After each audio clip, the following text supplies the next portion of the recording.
Second rule of Fight Club is you do not talk about... Jesus Christ, that's Jason Bourne. English, mother... Body, you ain't got no job, and you ain't got shit to do.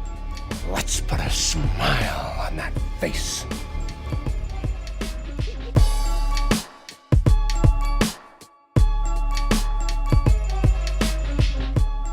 What's up, film family? Welcome back to the Film Room Podcast. My name is Scott. My name's Dion.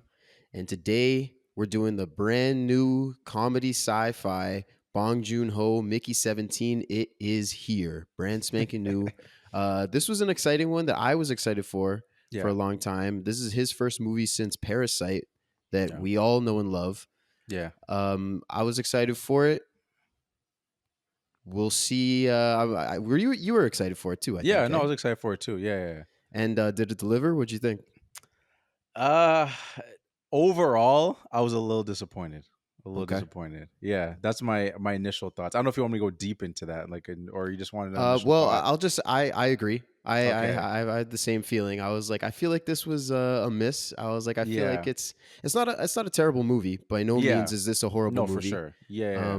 But we are both big JB fans. Our boy JB. Yeah. I said Bong Joon-Ho, but this is what we call him on. And actually, I was watching an interview and he's introduced himself as Bong Joon-Ho, so we were definitely wrong about JB. But well, he's our boy they call JB. him It's a director. nickname. They always call him Director Bong because they're like, oh, in South Korea, it's respectful to say Oh. director and then their last name. Okay. So Bong is his last name. So he is really? JB. Yeah, he is JB. But no one calls him that. Okay, we do. We Yeah, call we him do. JB. Yeah, we call him JB. So we're big fans of it, and I just expected a little more.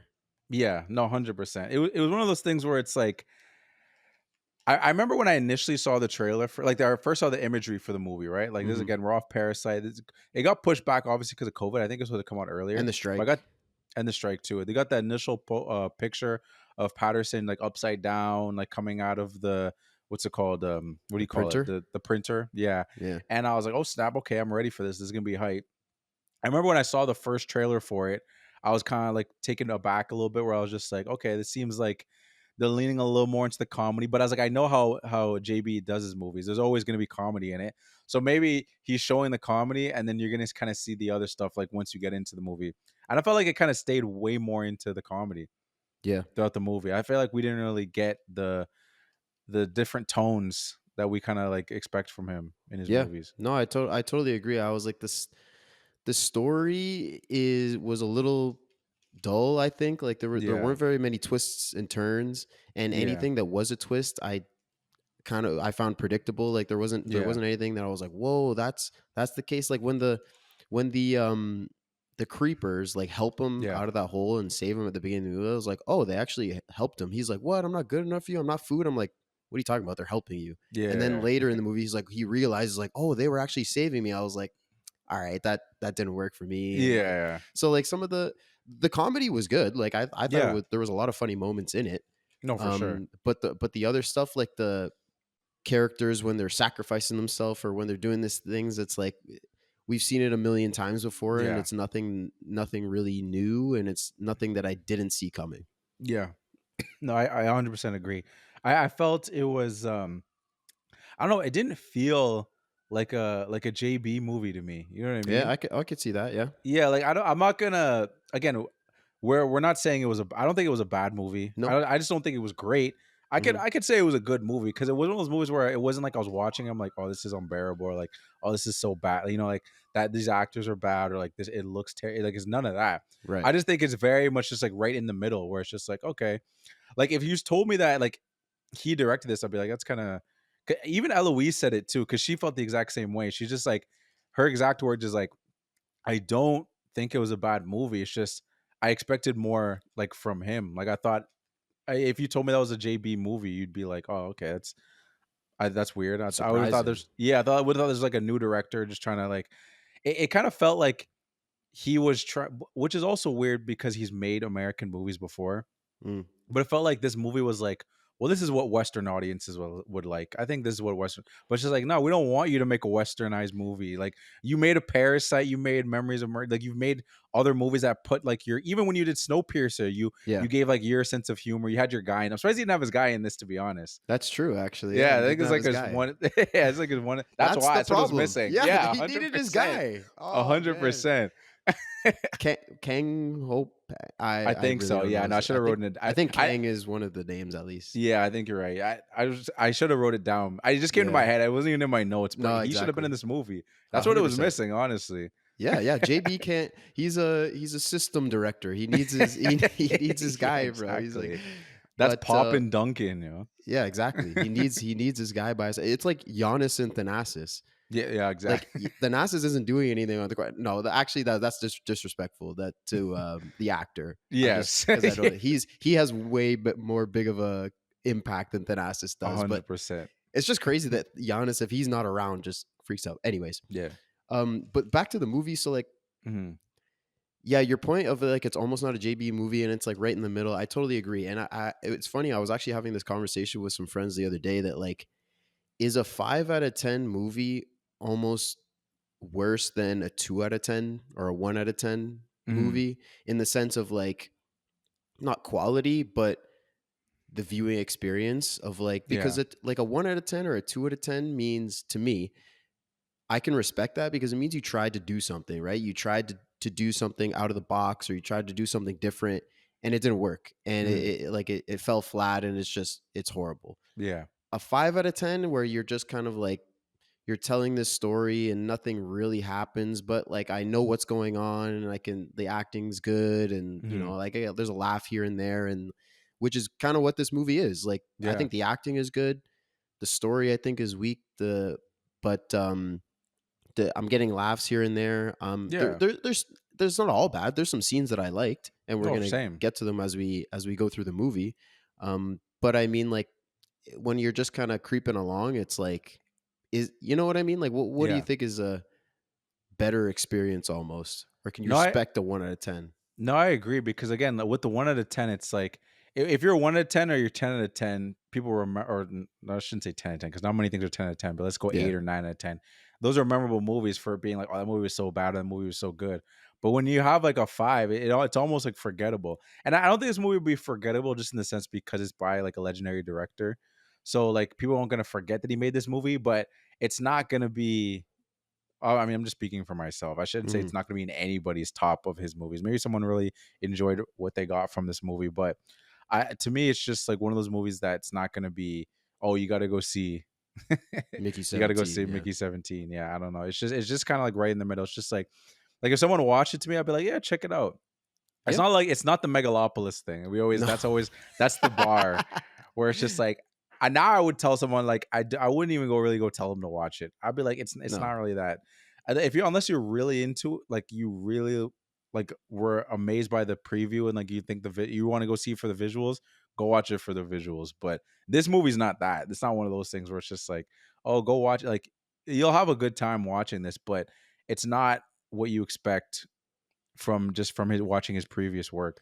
Yeah, because all of his other things, like he's taking chances, like he's doing new things, he's pulling you in this direction and then pushing you out in that direction, and he's doing things to keep you on your toes. In this movie, like that, like what did he try to say? What did he try to do? Is there anything that you think that was like, oh, this big climactic moment is supposed to mean this? And that to me, everything is just so surface level. Yeah, and there's nothing underneath. Whereas like Parasite is a 1 of 1. Like that's a masterpiece, right? But like it's his movie, so like there's so much in that movie that he's leading you this way, and then you don't see this coming, and there's twists and turns, and even in Snowpiercer, like that's not a 10 out of 10 movie, but there's as the story's progressing, you're learning more and more about the world and the train that they're on, and then there's reveals and twists and Memories of Murder, same thing. Like the story's advancing and the characters are all moving and changing as they're out. There's not a whole lot of characters I feel like that change much in this movie. A lot of them are pretty one-dimensional, but and then when we get to the end, it's all, like I said, pretty surface level in my opinion. Yeah, and it's funny. It's funny you might use that word because I had that exact same word in my thing. I just like I feel like he just touched the surface law things too. Mm, And again, I didn't read the book. I don't know if you're familiar with the book, like true. Mikey 7. So I don't know how much um I don't know the tone of the book really. So I can't really speak on it. But to me, again, like you said, there's just so many things that I feel you could play with, and we only touched the surface. Like the themes that I picked on were like animal cruelty, like mortality, cloning ethics, and like a little bit of colonization. You know what I mean? Like those are some themes that I feel like were kind of planted out the movie, but he didn't really dive into any of them. We kind Yeah. of talked about them briefly, like we see animals getting hurt, and it's like, oh, that's kind of fucked up, or like people talking about death, like what's it feel like to die? They're like these little things, just like again just the ethics of cloning a human in general, Hmm. and then just like that one line of just like, well, not just the one line, just the whole concept of like they're coming to this planet and they're wanting to kill them or do whatever they want with them, whatever. But it's just like, you guys are the aliens. You know what I Right. mean? Like, you're not, this is their planet. Like, why are you coming over here and acting like you can say what they're like, you know what I mean? Those themes. But I feel like we only touched the surface of all of those. We never Yeah. had like a moments where it's just like, oh, this is what this movie's really about. Like, we just mentioned all those four things and that's it. We just mentioned them. Exactly. That's what I was gonna Yeah. say. Yeah, there's literally like we said it out loud, but then we didn't explore it. We didn't dive into any of them. Like there's no like I feel like you could have one character that represents this theme, and then you can Yeah. really follow them through that, and one character that represents this theme, and then there isn't really that. Everyone's just kind of moving through the story, and like you said, they just kind of say it once or twice here. I feel like the only real big theme that I took away from it was the political theme, Yeah. like the with Kenneth what's his last name? I have it right here. Such as the P, I think. Kenneth Marshall. Marshall, my bad. Mark Ruffalo's character and his wife Yeah. Ilfa. Um which is kind of funny, like when they're in this when they're at the expo or like this big like maybe political meeting, whatever it is, where Mhm. they're applying. Everyone's applying Yeah. to go on this big spaceship, and everyone's wearing red and stuff. And Yeah. so it's like, is he saying something about the American politics? And he actually Yeah. mentioned in an interview that it's not. It's not. Yeah. He's not I saw that not meant too. to mirror anyone. And he also said that they show the movie in a bunch of different countries, a lot through Europe and stuff, and basically every country was attaching their own Yeah. bad politicians to this guy. So Yeah, no, if the shoe fits basically kind of thing, yeah, right? It's just like yeah. there's so many different aspects. I think Mark Ruffalo definitely leaned into certain Mm, aspects of different but in different things, you know what I mean? Like some obviously a lot of people are leaning towards the Trump thing, especially because the red hats, but like yeah, I feel like there's just so many different things that weren't Trump that you could be like, well, I don't for know if sure. that's Trump. You know what I mean? I think he's just being a politician, but obviously it's just like you're gonna look at the now. You don't think about the past politicians, be like, oh, he's actually doing you just think about, well, who's in power right now. So you be like, you try to find the things that link to the people that are currently in power. But yeah, I saw that too. How you mentioned how it's just like we kind of just like took a bunch of politicians, kind of try to mix them together because I think it makes it more universal that way. Yeah. And I think that was one theme that I think that, like I said, you basically take a character and explore the theme through this character, and that's what he Yeah, did with Kenneth Marshall. yeah, And so that's a theme that they did explore, but that's only one. And to me, to hang your hat on just a political, uh, not even a political stance, like it's because he said he's not taking a stance. It's not mirroring a specific yeah, person or anything. So like you're exploring like politics and how stupid leaders or bad politicians can you know get masses on their side and just do these radical things. I don't know, to pin your movie just on that and then only touch on other themes that I thought would be more interesting. Like I was yeah, super excited about printing and then the ethics around it. yeah. And then I thought, like Mickey's story, and then you have the multiples. Hmm. And to me, it didn't really go anywhere. Like you have 17 and 18. Yeah, And I was like, okay, they can't get found out because they're gonna kill him right away. So they're gonna have to try and dodge people. But like people find out, and then it doesn't really become that much of a consequence. So yeah, really, like they get sent out, but they were gonna send out 17 anyways yeah. because he's the only expendable on the ship. Hmm. And then so I thought more of the conflict would be around the multiples and like the whole printing, but it's just kind of like a side plot. Yeah, no, yeah, true. It wasn't that main focus, which I thought was interesting too. I thought it was gonna, I thought we were gonna like dive really deep into mortality things. To me, that was I didn't expect the animal stuff, like that whole relationship between them and same. the creepers. So I was like, okay, that's different. But again, they didn't go that far in it. But I was still expecting them to be like, I thought they were gonna be like just mention that and like, okay, let's get back into the cloning stuff because we get aspects of it. There's always we get the background stories and all these little things, but I just felt like there was still more that could have been like explored with it. Yeah. No, I agree. So okay, so we have a story response. So on our story on Instagram, yeah. I put up the movie poster. Try to gather some people's thoughts because we want to include you guys, the film family, in the conversation because we have I have my point of view, Dion has his point of view, but all of you guys will have our movie fans obviously, and you'll have cool points or thoughts that we won't even think of. So we're interested to hear them, and then if we think they're cool, we're gonna share them. We only really got one response this time, which and is we were fine. talking about this before, which is totally. But it might be because maybe it's like a new movie and just people haven't seen it, so they don't have thoughts. So maybe not the best time to try this for the first time. But Hey, we still anyways, got a response though. So yeah, it was from our boy Kobe. Shout out you, Kobe. Hey, You're shout out. always supporting. He said he was really excited. Looks like it's going to be an entertaining watch. And plus, Naomi Ackie is a baddie. Yeah, I did see that. I think you're not wrong. Yeah. I didn't see the other thing, but I saw the baddie thing. And I was just laughing. I was like, that's great. If anyone got feedback like that, we'll take those ones too. Yeah, 100%. Shout out. Kobe. So we also have I have a shout out to give on YouTube. So on YouTube, we got a comment on the Memories of Murder episode. Okay, nice. So I it's didn't from think I saw that. Ruben Gonzalez on YouTube. Okay. He said, "This is one of the best podcasts I've recently found. Makes me miss doing it." I guess he had a podcast. Okay. That's cool, man. Hey, That's cool. Yeah, I appreciate it. I don't know. Did you do movies? Let us know, man. What was it? Yeah, no, 100%. Y'all have a great chemistry, and the awards are a nice touch. Keep it up. Looking forward to Mickey 17. Hey, appreciate. I didn't see that. That's dope. Yeah, I'm glad he found us. Yo. Yeah, great. What's his name again? Sorry. Ruben Gonzalez. Hey, shout out Ruben. Shout out Ruben. You are a certified member of the film family. Hey. Yeah, hey certified. man, that's a great review. Appreciate the kind words. It's another boost to get us keep going. We're just trying to build this community of great movie fans like yourself. And I saw he actually also commented on our Burning episode a while ago. He was like, "Oh, it's so great to see someone talking about Burning, which is I guess a smaller movie. I guess the guy likes Korean movies." Yeah, I guess so. Oh, that's the same guy. I saw the Burning comment. Oh, okay. Nice. Because he said he liked that someone had a different opinion, right? Right. I don't know whose opinion he was talking about because we had different opinions on that one. Yeah, I don't know.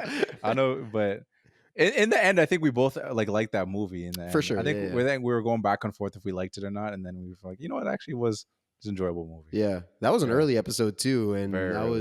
that was when we were still getting our feet on the ground. Yeah, exactly. So hey, if he is still enjoying it, I appreciate that, Ruben. Yeah, You're that's a real one. Yeah, if you that's like a real one. If you like that, the early ones were tough. Okay, so March Madness. So we have, if I'm sure you guys have seen if you're listening to this, but on our Instagram we got our March Madness bracket going. We've done 2 rounds as of this recording, and we got our final 4, and we're gonna be doing all 4 movies. We have There Will Be Blood coming out of drama, District 9 coming out of the sci-fi / action category. Train to Busan coming out of thriller horror, and then Rush Hour dominating comedy. Oh my goodness, yeah. What are your thoughts? Like, is this what you kind of thought would happen, or any big upsets? I don't know. You could just give me your thoughts. First, I want to give a shout out to Jordan because he said what did he say? He's going to bet his life I was talking to him about this yesterday. On Moonlight. Didn't make it out the first round cooked. I don't know why he had so much faith. It's not like I've heard Moonlight's great too, but I don't know. Like There Will Be Blood, I know is really liked. It's a PTA movie, so I don't. That's why I was like, I don't know, bro. I don't know if you want to bet your life on that. I know that's what I was like. It's a known director. Yeah, this is March Madness, bro. This is the time of upsets. This is 100%. You can't bet your how what is it 1 in 5 quintillion billion odds of getting the chance of getting it. Yeah, I mean that's with a 64. Maybe with 16, exactly. I'm sure it's lower, but it's still not high. No, 100%. That should have been a thing too. Maybe we'll do that next year too. We'll fill try out to a get bracket? people. Fill out a bracket. Oh, we should totally do that. See if you can get post it right. a bit early. Yeah, we're not gonna pay you probably though, but No. but if you get it right, we'll just we'll give you like a props or something. I don't know. Because we should make our own at least too, that we can Yeah, follow for it and sure. say, yeah, why didn't we Yeah, do because that this time? I don't know, because we literally could have done it because we're definitely Yeah. gonna do it, but I don't know what were your thoughts? Let's start with drama. Did you think like just looking at what was in Yeah. drama? Did you have a specific thought of I who don't was gonna know. make it out? It was really tough for like to think of to even come up with predictions because it's so hard to predict. Like we're just throwing it out into like the Yeah, internet, so anybody could vote on anything, and like even if true. you've seen them, whether you've seen the movie or not. But I don't know. I Well, you had how what about did anything surprise you? How about that? You don't necessarily like go by each, but is there I anything would. that stood out to you that was like, whoa, I didn't. I mean, I will say that like Rush Hour's domination Yeah, surprised me. I was surprised. Same in that category. I wasn't surprised by Rush Hour like dominating. Probably yes. Winning no, because my Mm, thoughts when I was building the thing, I was like, it's probably gonna be 21 Jump Street or Rush Hour is what I was yeah, thinking. But it's 21 for Jump Street didn't even make it out of the first same. round. Yeah, that was yeah. You're right. That did That surprise me. surprised That's me. something that I was surprised me. very like I like Dodgeball, but it's one of those movies where I was just like, it's obviously it's a comedy, it's a goofy comedy, but like I don't know if it resonated with a lot of people. But to see it the way it took out 21 Jump Street, I didn't expect that. And I was like, Mhm. okay. But I was like, I don't know if it's got a chance against Rush Hour, and it really didn't. No, no, It exactly. really I mean, did not. I wasn't expecting Team America World Police to beat Rush Hour. I thought it'd be But close, to be I thought, honest. yeah, I thought it'd be a bit closer, but it got smoked. And in Thriller, like Wind River, I was surprised that did really well in the first round too. Kind of killed Oh, against Crash, Crash, yeah. which is like Crash won Best Picture in the Oscars. Wind River, I didn't know that many people had really even heard of or seen. Like, had you heard of it? Because that was my pick. Yeah, I literally only heard of it like this. But it's funny. It's weird that you picked it because I just heard of it for the first time this year, but I've Okay. never seen it. Hmm. And when you put it in, I was like, okay, I don't know how many people know this movie. And then it beat Crash, and I was like, okay, I guess people know this movie. Yeah. Yeah, that Yeah, surprised me too. And then I wasn't surprised Train to Busan ended up taking it after that. But I don't know. It was you we were, or got our you weren't four. surprised. I wasn't surprised. No, I wasn't too surprised that. I was surprised. Oh I yeah. thought when I threw Train to Busan out there, that was just a Hail Mary of like, oh, I really like this Korean horror movie. I was Okay. literally like, I don't think anybody knows this movie. This movie's gonna be a first round bounce. Misery is gonna get taken out because Misery is a classic, and it just dominated, which surprised the Killed it. hell out of me. I'm happy because I love Yeah. that movie. I did not Cinderella think it. story. Is that the Yeah, Cinderella? Hey, I don't know. It might be. and it even killed Wind River. Like it wasn't like Yeah. it's killing. So the next matchup, dude. Oh, that's Rush gonna be Hour, interesting. yeah, Rush Hour versus Train to Busan, which are the two most liked so far. That'll be a Yeah, crazy. it's Too two bad that super didn't end up teams. being the finals. Oh no, yeah, right. Yeah, it's two super teams, yo. This is Yeah. this is Duke versus Some North blue bloods. Carolina. Yeah, there you go. That happened the other night too. That's why it's in my mind. But Yeah, but yeah, not in this the tournament. It means less. yeah, no, that's true. But this is Rush Hour versus Busan. I'm interested. I don't know about what District 9 versus There Will Be Blood. I'm curious. Very Yeah. different vibes. I don't know what people. Yeah, and I mean at this point we're gonna do all four. Yeah. So it's not like they'll be eliminated. It's really just voting on the order to see which one wins the bracket. But I'm excited to do all four. Yeah, I same. think it's gonna be cool. And I'm excited. I haven't seen how many of those movies have I seen? I haven't seen District 9. Haven't seen There Will Be Blood. I've seen Rush Hour. That's the Okay. only one I've seen out of those Oh, four. it's nice. I think I've seen all. No, I haven't seen There Will Be Blood. So, and I've been wanting to watch that for a while, so I'm excited to see that. And I'm just excited to rewatch the other ones because it's Mhm. been a while. I haven't seen District And 9 since it came and a out. quick shout out to myself. I got 3 out of the 4. 3 out Oh, of the 4 are my true. picks. Those are your movies? Yeah, that's true. Damn. So I guess I win. Yeah, I guess. So. Unless Train to Busan wins the championship, then Yeah, it's I'll true. give you the dub.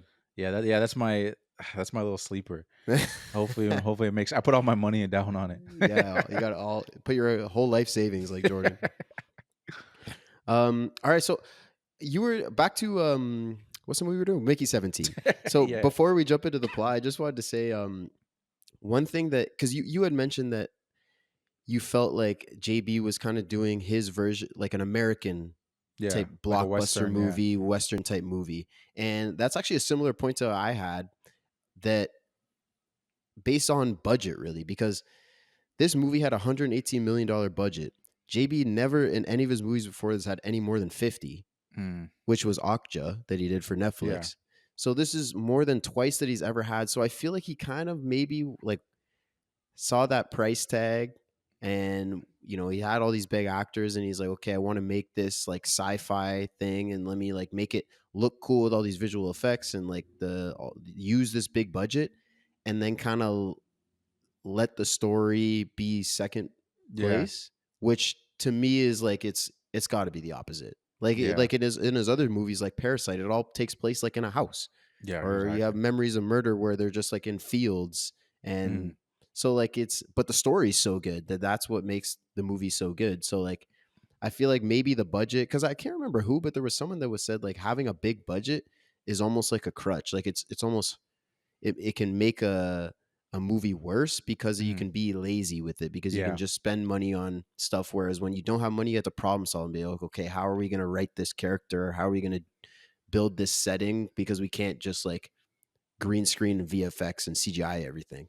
Yeah, I mean, I don't know who specifically you heard say it, but I've heard a couple of us. Like I've heard Scorsese say it, and I've heard Spielberg say it. Like he was Oh, kind of okay. talking about it when making Jaws. Like we didn't have much of a budget, like trying to make everything work. You know what I mean? But it's interesting you say that too, because I watched a couple interviews from him, and it did feel like I think he almost wanted to have a lower budget. Like I think he kind of wanted, because a lot of times he mentioned like, okay, this was VFX, this wasn't real, this was VFX. And I heard him say certain things that made me think, I'm like, I think you kind of wish you kind of were scrapping things Mm, together, because he was like, oh yeah, this was he's like, I remember when I watched like a Star Wars Phantom Menace, like apparently like they made all these like miniatures. He's like, I always kind of wonder, well, like if maybe we could have done it the old way. yeah, Like it's almost like he's regretting it as he's doing press for it. He's just like, I don't know, maybe we didn't have to have VFX for everything. Because right, he pointed out all the VFX too. Some of the things I'm like, why was that VFX? Like he's like, could have just had like we could have just made that. Like we could have made yeah, that background. He's like, that snow there, like that was all VFX. I'm like, why? just so you right. can spend money, I guess. Like, okay, well, we still got to spend this money. Okay, make that VFX. Make that whatever. Yeah, make that That's so VFX. weird, like you have to spend the money. Is that how it works? Like if you get a I don't big know budget if you it's gotta like spend that. it? Yeah, I don't know if it's 100% like that, but I think it's just when you know you have the money, it's just like, okay, we'll just VFX that. You know what I mean? Like Right. you just like throw it to the side versus like That's what I mean. It's kind of how could lazy. Like yeah, it's you like how got to can we make problem this solve. work? Yeah. Yeah. You're like you start thinking like, okay, how are we gonna do this? Yeah. Right. Yeah. Good point. Um, yeah, you mentioned it was based on the novel. I didn't know that. So a Oh, 2022 okay. novel, Mickey 7 by Edward Ashton. And the movie was actually announced before the book was published. Yeah. So He I don't got a know copy of the book. He got a copy of the book beforehand. why. Yeah, what I thought was interesting. Yeah, they presented him the book, asking me if he wanted to make a movie out. I'm like, that's kind of interesting. Like, you're gonna ask a dude to make a movie before it's released to the public. How do you know people are gonna like the book? Exactly. Yeah. What if like he's like, okay, I'll direct this. The movie comes out, everyone's like, this book sucks, Right. and then he's still gonna make the movie? Like, I don't. Yeah. It's That's what interesting. was weird to me. I've But never seen that before. no, Usually, me a movie neither. goes a book goes like gangbusters. Everyone loves it. Like Hunger Games or something like that. Everyone's like, okay, we got to definitely make this in a movie. Everyone loves this book, and then it gets turned into a whole franchise. It's usually not like make this into a movie. It hasn't even been released yet. I thought that was Yeah. interesting. I mean, it is a Never cool seen that. concept, just the whole Expendables concept. So Yeah, maybe they thought that was strong enough that they're like, oh, like it's going to be good enough for a movie, like just yeah, it's on the unique. concept alone. It's Yeah. a unique concept, 100%. And that's what we were saying. Like that's what had me so excited, and that there was so many ways he could have gone with this. And then, anyways, Yeah, so let's start going through the movie then. So we start with we could get like a title card that says it was set in 2054. yeah. No, I didn't I was like, this is realize. only supposed to be 30 years from now. That's crazy. I mean, But they're doing cloning, but they're not doing. We don't have 3D printers for humans or anything that I know of yet. 30 years away. They're Get 3D ready. printing like chicken and meat and stuff. So Yeah, maybe that's true. we are Yeah. getting closer than we think. Yeah. So we start with we see him like dying a few different ways. He's in the ice, and there's what's his name? Oh, Yeah, Timo. Timo. Yeah, Timo. Timo comes, lets him die. We see his hand get broken or cut off, Mm, and we're kind of learning just what it is to be an expendable, why he's up there, that he owes money to a loan shark that likes to watch people die. yeah. That's what he doesn't even care about the money, just likes to watch people die. Um, and then yeah, they're up in space. Like what were your thoughts just kind of on the start of this movie, how it got going? Well, first of all, I liked the creature design of like the creepers. I thought it was a Okay. like unique, Yeah. interesting kind of look to it. It's funny because like he's got like with Okja, like you mentioned earlier, and like the host, he's got like these big like hippopotamus type looking creatures like in Mm. all three of those movies, which I thought was kind of interesting. He kind of likes that look of them. But there's one thing that I thought was kind of funny with the Expendables. I was always kind of wondering because you talked about how he got his arm chopped off, or like maybe they had him go outside and he had to breathe. Like, why do they bother like lying to him? You know what I Yeah. mean? Where Yeah. he'll go out there and be like, "Oh yeah, you're actually doing this." It's like he already knows he's an expendable. Yeah. Why are you lying to him? I thought that was I thought that was Dude, funny. it's a great point, and that was one of my points. Like even later in the movie at the dinner scene, when Yeah. we get to the Oh dinner yeah. scene, and then he's like eating the fake meat, and he's throwing up, and it's like, yeah, so we were testing fake meat. Why? Why Yeah. did you have to orchestrate this dinner with the thing? Just give him the fake meat. That's what I'm saying. That's what I'm saying. I don't understand. Yeah, I don't understand. Like, and that's not even like a thing. Like that's why I don't like this movie. But it's just like a right. funny thing where it's just like, why do they even bother lying to him? I don't Yeah. understand. That is a good point. Um, but at the start, like one of the things that I do like it about this movie, because like we've been talking a lot about the negatives Yeah. about like why we didn't like this movie, but like we said, it's not the worst movie of all time by No, any definitely means. not. No, definitely not. So one thing I do like about it is Mickey and Timo, Yeah. their storyline. So one, I think JB does a really good job of explaining everything about this world. So like, why are they going up in space, right? Okay, why is Mickey an expendable? Because nobody else is. Yeah. So you know, they owe money to this loan shark, and Timo's basically shafting him left, Mhm. right, and center throughout this whole movie. So I think their story, their conflict is almost the best out of this Yeah. movie, the best Mhm. conflict out of this movie. And we don't get a lot of it, but Yeah. I enjoyed it every single time. So so seeing it start with the loan shark, I thought it was a good way of explaining why they're going up there and everything. Yeah, same. Like I didn't know we were gonna get that explanation. I thought it was kind of we're kind of just be brought into this world, and he's like, "Hey, I'm Mickey 17, or I'm Mickey, or whatever," and like I'm an expendable, and then it's just gonna be like that's just the way it is, you know. I mean, I didn't know we are gonna get this whole background of like yeah them owing someone money. They had like a business or whatever, and Yeah. they yeah like I didn't know it was gonna be all that. So I thought that was interesting too. I and to your point too, I wanted more of that too Yeah. because we only get it in parts. Like every time, like Timo, like he's there, and then he's gone for a little bit, and then he's back again. It's like, oh yeah, back to these guys. So yeah, I wish we got a little bit more of that, but I did enjoy that dynamic and then getting that background of Yeah. them. Yeah. I think their dynamic was probably the best. Because to me, the conflicts, like there were so many separate conflicts. Like there's Yeah, the alien thing or the creepers thing. That's really like the main conflict, yeah, right? Is them versus the humans. But Mickey and Timo, I think, was the one that had me the most invested, yeah, because Timo kept screwing him over and Mickey kept believing him or like just yeah, trusting him. And to me, that just it fits their two characters, and it just like it was advancing nicely. And then he even like traps them, and the way it's advancing, that they get the letter, and then he's like, oh shit, you could reach me all the way out here. Like yeah, that was some twist that I didn't see coming, that I really enjoyed. Um, we also see that Mickey killed his mom, basically. Like what the yeah, process of him becoming an expendable, he gets a flashback because he sees all of his memories, and he clicks this button, and there's a car crash and his mom dies. What the hell did this red button do? yeah. I know, right? And then we get later that like 18 says, "Oh, like I have those same memories.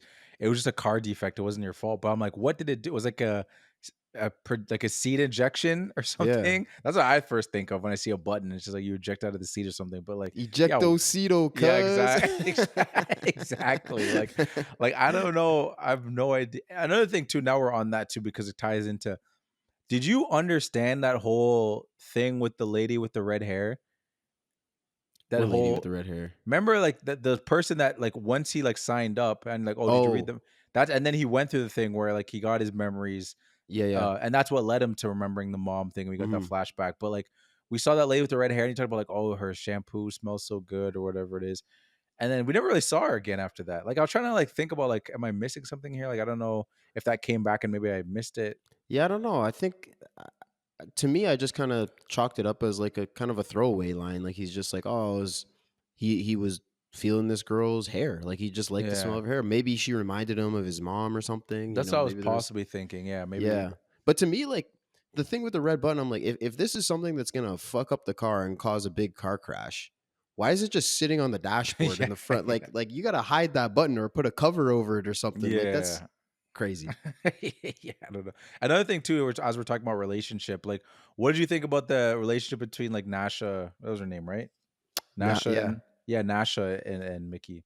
Yeah. That's where we get next. Is they're in the cafeteria. We meet Nasha for the first time. I thought it was an interesting relationship. I mean, it's basically, again, it's kind of surface level. Like it's really just about sex. It feels like. Yeah, So that's kind of all we really see about them. We don't see them connect too much on anything else really. yeah, I like her. She's cool that she's like this secret, not secret agent, but like she's a security officer or yeah, whatever. Like she's a strong character, and then she even like becomes a politician later in the movie. So yeah. I thought like that was interesting that she was a strong character, but I don't know. To me, the relationship, there wasn't a whole lot there. Yeah, I was thinking that too. And I thought, again, I feel like, at least if I'm not saying like I would do it, but if I was gonna do it, I feel like a better way would have been of like if she was just like already there, and then you kind of be like, oh yeah, she's been with me forever, kind of thing. Like this is like Mm. my girl. Because to me, it was such like a classic, almost feel like a rom com thing. It's just like you locked eyes across in a cafeteria, and instantly they're having sex after that. I'm like, what? Because Yeah. we didn't even hear their conversation. I'm like, what was said? Like Mickey's that nice. Yeah. You can close that quickly. Yeah. I mean, she must have seen Twilight when she was young, and Yeah, she I was like, guess so. That's Edward Cullen over there." But I guess you're so. right. It was quick. It's like that doesn't happen. That's You don't look across the room at someone and then the girl calls you over. She's like, "Yeah, come sit over here." And then yeah. he's awkward and weird, and then she's just like, and then they're just having sex. Like that doesn't happen. That was my only thing too, which, and again, like as it happened and it progressed, I just accepted. I'm like, okay, this is the relationship. But like my whole thing is just based off their personalities too. Like he got him like he's awkward, like kind of quirky and stuff like that. And she's very much like a dominant like Mhm. person. You know what I mean? Like she's like, so I'm thinking like, what is she getting from this relationship? You know what I mean? It feels like she's taking care of him more than anything. Yeah. Yeah, I mean, Like we see him kind of like dressing her. Maybe she's just like getting, I don't know, getting yeah, I don't know. that kind of stuff where he's just like helping her out with little things, and I mean, she loves him. I guess we Yeah, do get there's a you. few moments of like when he's dying, like in the gas chamber or whatever, and then Mhm. she gets the hazmat suit and comes in with them, so we can see that like she really does care about him, but that it doesn't really evolve to anything. Like that doesn't really result in anything. Um, but I feel like she at least does care for him.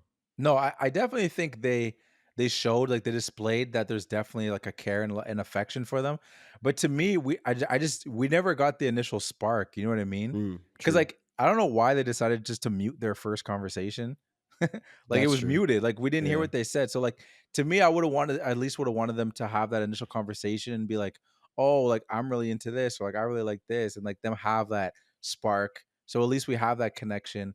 And then we get the montage of like, okay, they really do care, because I believe they care for each other. They perfectly displayed that throughout the movie. But to me, I was just like, where was this initial spark? Like, why do they connect? You know what I Yeah, mean? Why do they I think it resonate? almost was like a rebellious thing because when they meet, it's when Kenneth and his wife are up in the cafeteria. They come in and they're having this speech, and they're basically saying, we're going to this planet and we're gonna have a big orgy when we get there, Yeah, and but for now we can't have any sex, yeah, right? Because we're about it's all about conserving food and not burning calories, and sex is too many calories. So I think it was maybe a rebellion thing because she obviously doesn't fuck with this guy. She yeah, doesn't like this guy, and Mickey doesn't like this guy either. They're not there for political reasons. yeah, I true. actually don't really know why she's there.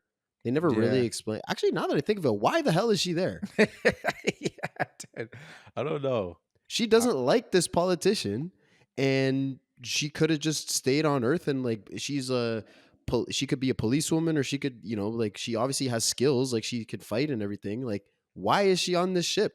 maybe it pays well. I'm sure. Maybe I'm sure it's the What page is is. money gonna do? You're going to I don't. live on a different planet. Yeah, I don't know. Maybe she's escaping something too. Again, That's There's a true. 369-page book. I'm sure we're missing some backstory that they can squeeze in there. I hope That's so, fair. because I'd be interested to see why people's But like motivations but of yeah, I do think the start of the relationship was maybe just a rebellious thing where she's like, "No, fuck this guy. He says I yeah can't have sex. You're right here. Let's have sex." yeah no, that's fair. I Yeah. agree. Um. Then we meet Nasha. They find the creepers for the first time. So they're out on the planet. They they find them and he gets taken. They save him Mm, because they flash back from that first scene early on. So we see it again. We thought that he was gonna die. yeah.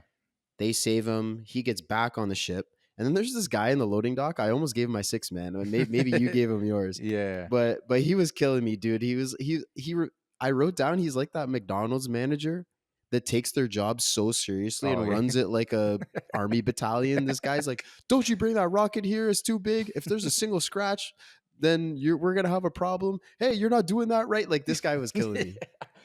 And he was right in the end too. That rock That's just true. freaking mashed up the entire top of the freaking area. So he was justified in the end, which was hilarious. Yeah, no, like he was. I didn't give him my six man, but Okay, I'm yeah. glad you mentioned him because yeah, I no, he was. That was a hilarious scene. That was Yeah, funny. that was a fun one. Um, we learn about Manikova, who was a developer of the printing technology, Yeah, who clones himself to kill homeless people, yeah, and then kind of the politics around it. And this was kind of like that.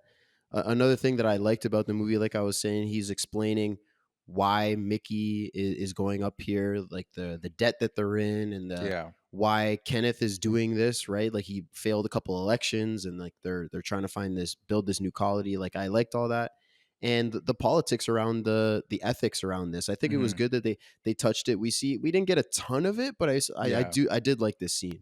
Yeah, and again, this is what I was talking about, where I mentioned like the cloning ethics, where I was like, I Hmm. really like this part too, because I was like, okay, again, didn't expect to get this little background of like there was like a serial killer using it. I'm like, okay, and then them going back and forth about like, oh well, if one of the clone kills, like, is everyone responsible?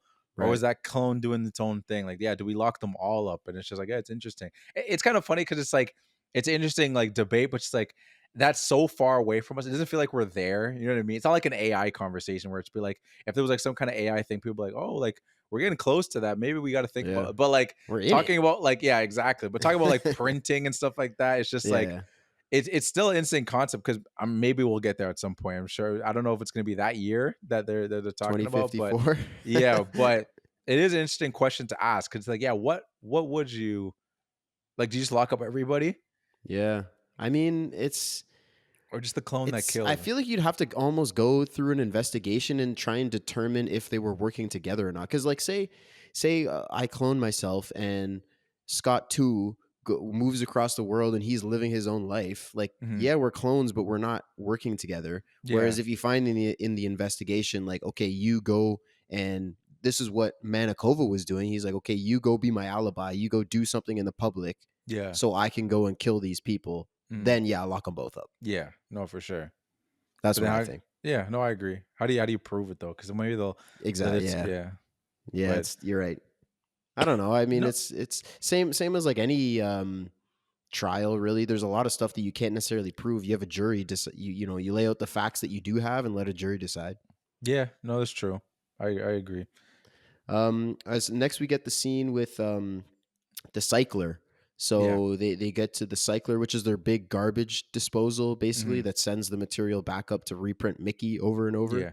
Um, so Mickey 18 Yeah. tries to kill 17, and then Timo comes in and we find out that he's dealing oxy, and then Yeah. they get in a big fight. This was a good scene too. What you Yeah. think? I thought this was a really good scene. I enjoyed this too. And this was the moment, like, because as you talked about earlier, where it's just like now it feels like we have because we talked about earlier how there wasn't as many like tone shifts. There Mhm. was kind of a tone shift here, and I didn't know if it was gonna stay here, where it was just like, okay, now we're on alert because now there's two of us. This is illegal. We've got the background of the serial killer thing. Like this is like we're gonna be messed up Yep. if we and then and also we get them talking about too when they were like, oh, this is the first time where it feels like if I die, I actually die because like you're a different me. and I'm 17, you're 18. So like if I die and like and I'm just done, and then and then you go, and then you clone like my version, which I thought was kind of confusing because I was like, are they not all the same, like no matter what? But they have Yeah. different personalities. They establish that every time you reprint, different personality comes out because he's like, oh, that Mickey was kind of annoying, that one was Yeah. clingy and all that stuff, which I thought was interesting. But no, I like this tone shift because it got so serious, and Mickey 18 is a freaking maniac. Yeah. Yeah, that was one of my questions. Like, they are so different. Like, yeah, you can Yeah, have little.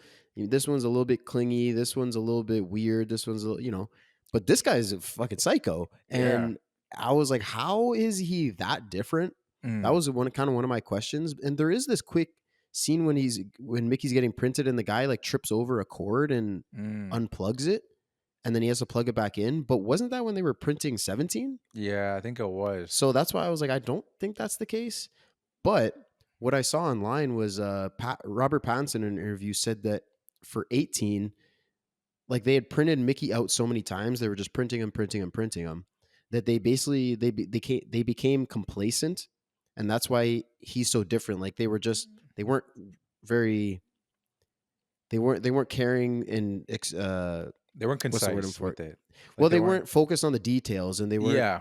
like, okay, we gotta make sure we do this, make sure we do this. They were just doing it over and over. They're like, oh, it'll be all right. Just click print and he'll be fine. So like, Mm, apparently something got messed up, and that's why he's so different. But like, they never mm. showed it, so Well, I it don't to like that. go.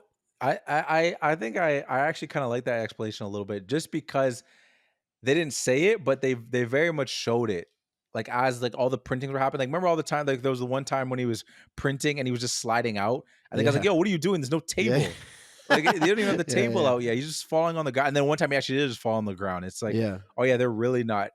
They're not paying attention at all anymore. They're just, which is kind of weird though, because it's just like, how long have they been out there that they started to care so little? Well, 4 years. They're on the spaceship for 4 years. Yeah, yeah, I guess. So, I but just feel like this thing is such a serious.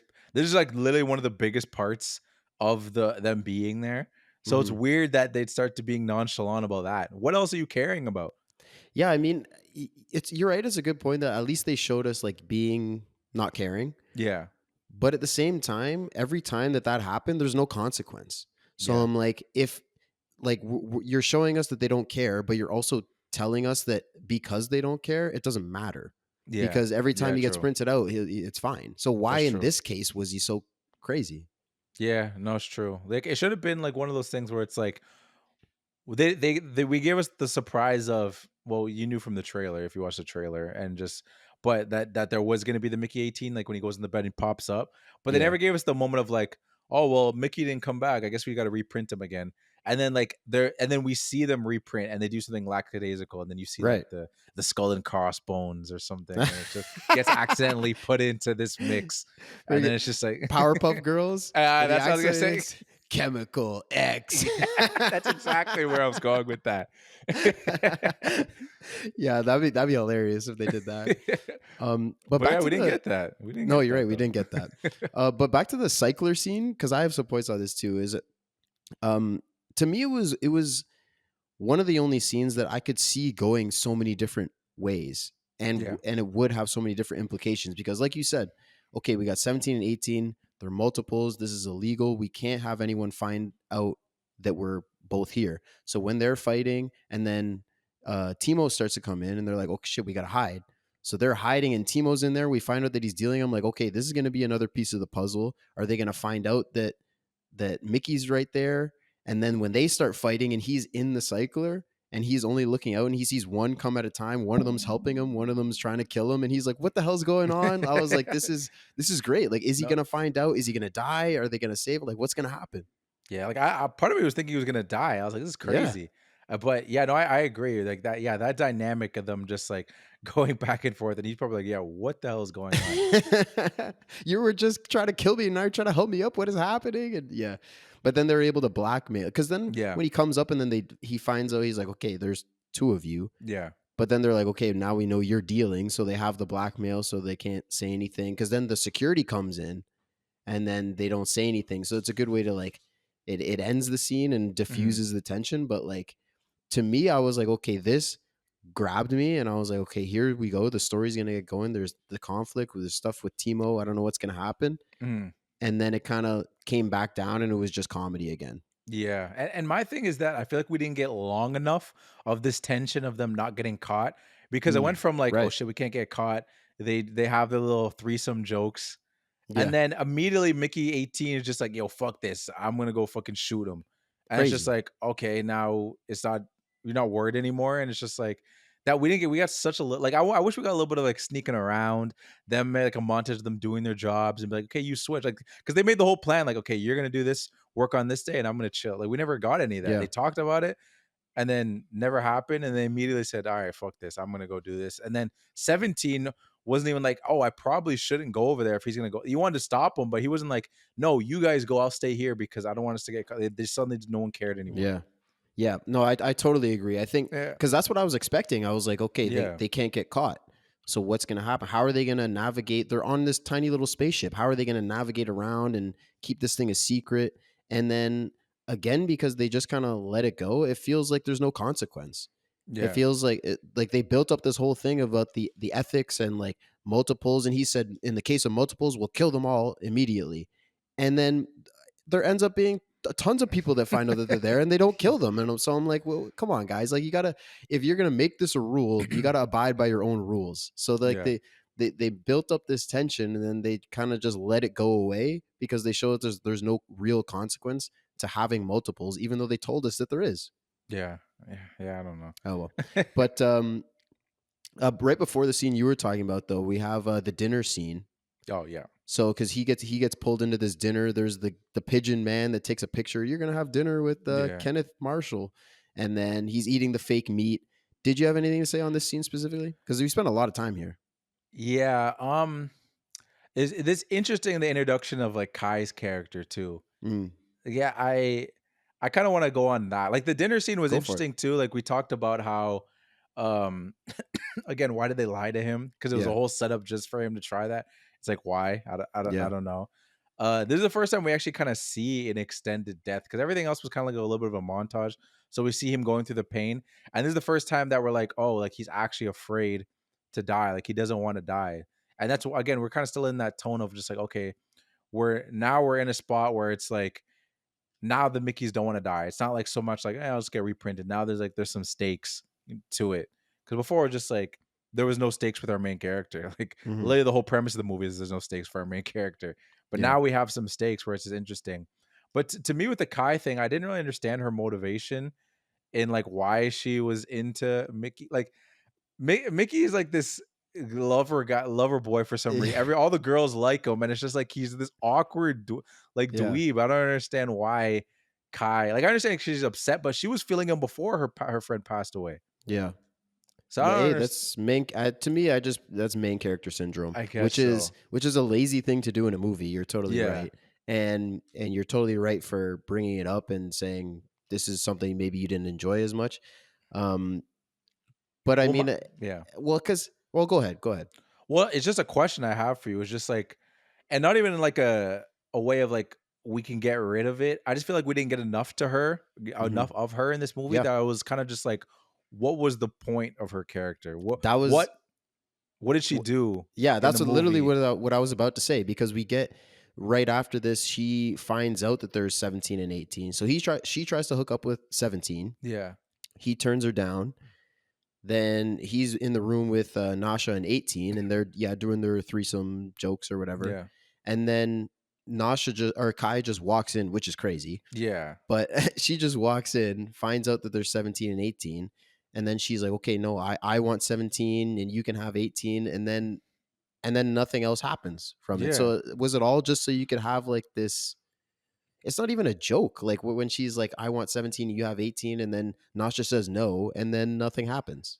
Yeah, I thought it was interesting because I was like, everyone else kind of had like something that moved the plot forward and had like parts that mattered. That we do get the touching moment of them because her friend just passed away and she's asking about like all. I think that like, was like her girlfriend, no?